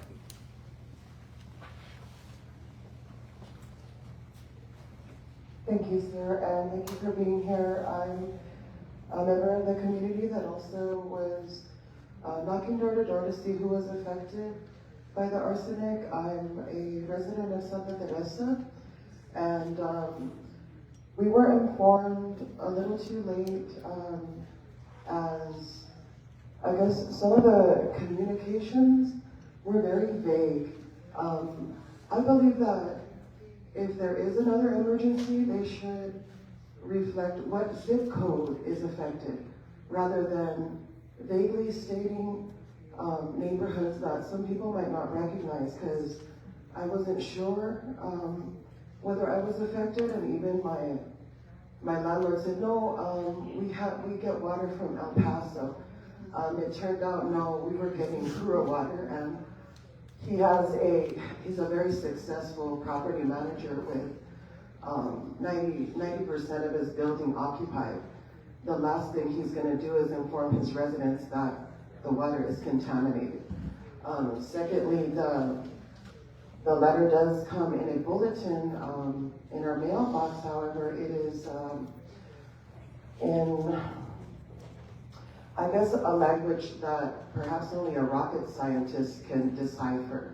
Perhaps it would be best if it would be more readable to the public, which is these hardworking people that are here today.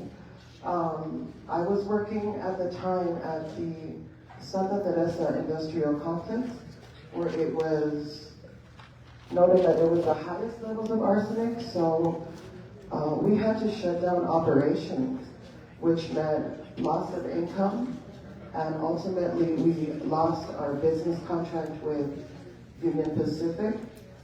So there was about $2 million in revenue a year that were lost due to the negligence of this water issue. And also want to state that with the absorption, that it's not only absorbed through drinking, it is also absorbed slowly into the body, because anything that you apply onto the skin will absorb into your bloodstream over time, which would definitely increase the levels of arsenic in your body. So it would would not only be the drinking, but if you shower in it. And my main concern is for my 3-year-old and 4-year-old niece and nephew that, they love playing in a sprinkler or just, taking a bath. That's my main concern is the kids. I could get up and move or whatever, but what about all these kids that cannot or do not have a voice? And elderly people that cannot fend for themselves. So I would like to step up and do anything possible as a volunteer through Empowerment Congress as well, that I've worked with them as well. But I would like to lead a community cleanup, and anybody that is interested in assisting cleaning up the community and doing whatever it takes to assist members in the community, just please reach out with me. I'm a local artist. My name is Lorraine Ukidi, and thank you for your time. Thank you for being here. Thank you for your comments. And in New Mexico, what child or anyone else doesn't like to play in water? Right? We enjoy that. But this may sound like it's these meetings that really can make a ton of difference in the way we do our business. But for food, for restaurants, how we have the red and green. Green means that they passed their most recent inspections, and red means that there's something going on. You'll see them on doors as you go in. They're coming from the environment department. If we're doing that for food, why can't we do that for water? Red, don't drink. Green, okay. So that's something, John, we should think about how we're communicating kind of the inequity that food is okay, but water, we're not really, you have to have a PhD to understand what it says. Like, that doesn't make sense to me, right? So we can look into that and then require that, both that red and green, because it's just easy to understand. There are people like my husband who's red-green colorblind, which would not work for him, but we can start making really simple changes that communicate the most important information. So thank you. taking the hardest to get me to see visually. Thank you. So I'm told that security is going to kick us out of here in about 10 minutes. So right here. Thank you. I wanted to circumvent. I didn't mention that the condition that they told me is very rare. It gave me a diagnosis of 3 to 10 years to live, and they're still trying to figure out why it happened to me. And we actually looked up at the CDC information site for toxicology, and arsenic is actually absorbed in the skin, is what I had stated. And you are, I know that you're the face for the governor at this point. What really perturbs me is that the governor has the largest votes per capita in the state in this area, and she didn't have the decency to show her face to this town hall. That is an embarrassment. That is abhorrent, because I'm here, sitting here trying to find a solution so that the state can say, hey, let's get some clean water, let's contact this person, Moses West, whoever that is. While we mitigate the situation going on, just to get thousands of gallons of clean water to the citizens of this area a day. And the fact that she didn't have the decency to come down here, but she can go to the War Museum, she can come out here and just, I don't know what she does, and I really don't care. I want to see her come down and stay here for 6 months and bathe and drink in the water that we're in. And to understand that this is the level of distrust that we have. And if any of you all would like to come out here, rent a home. Stay out here and see what we go through. I bet you wouldn't do it. I bet you would not come down here for 1 hour to take a bath, drink a glass of water with the citizens in this area. So I would ask that you would please inform the governor. We are asking her to come down here and stay here for a couple of months. Bathe in the water and see if her levels come up with arsenic.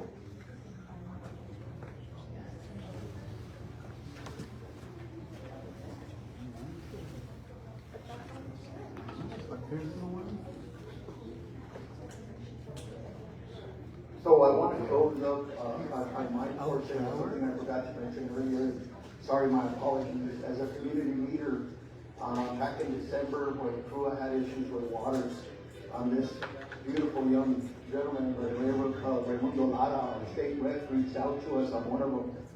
We mobilized City of Sunland Park, CRRUA, Stephen Lopez, just to name a few. I used some of my resources.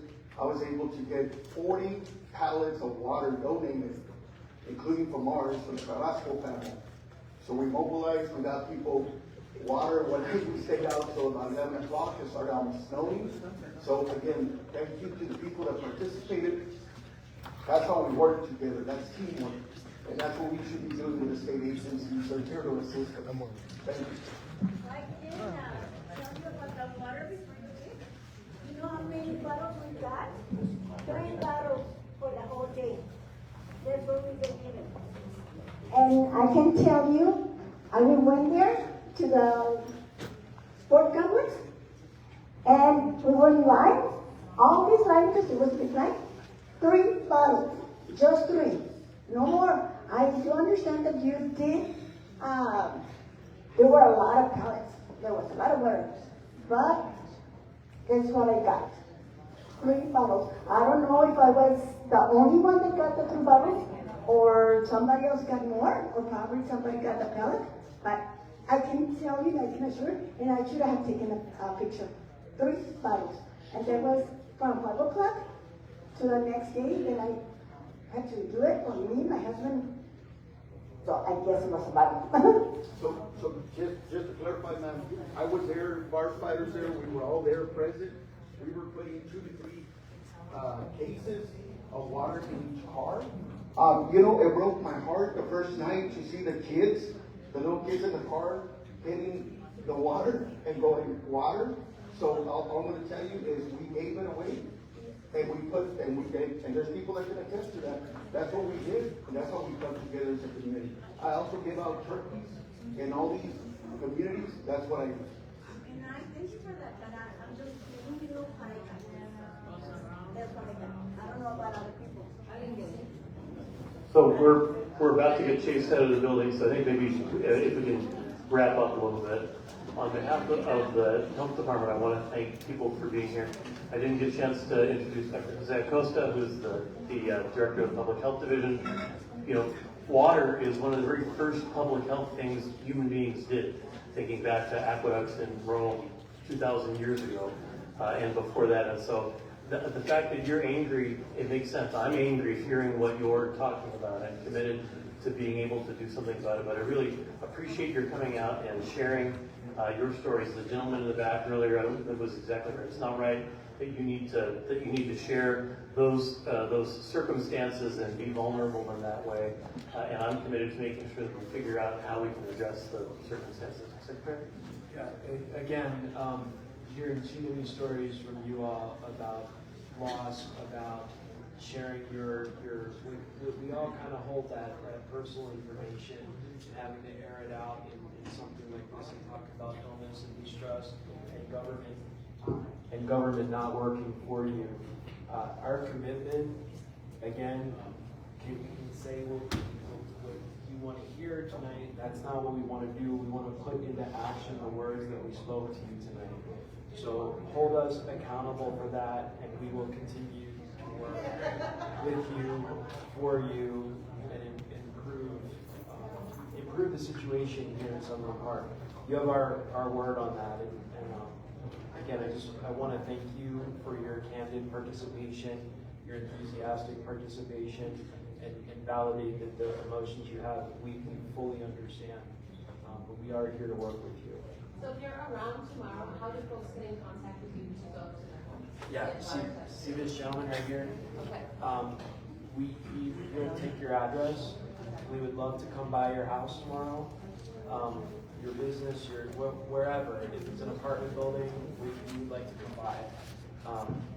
That'll give us a good understanding of what you're dealing with, and it'll help us figure out what our next step is that's meaningful for you individually, actually. And I think security is basically saying you don't have to go home, but you can't stay here. When are we going to be back in Sunland Park? We will probably schedule something shortly.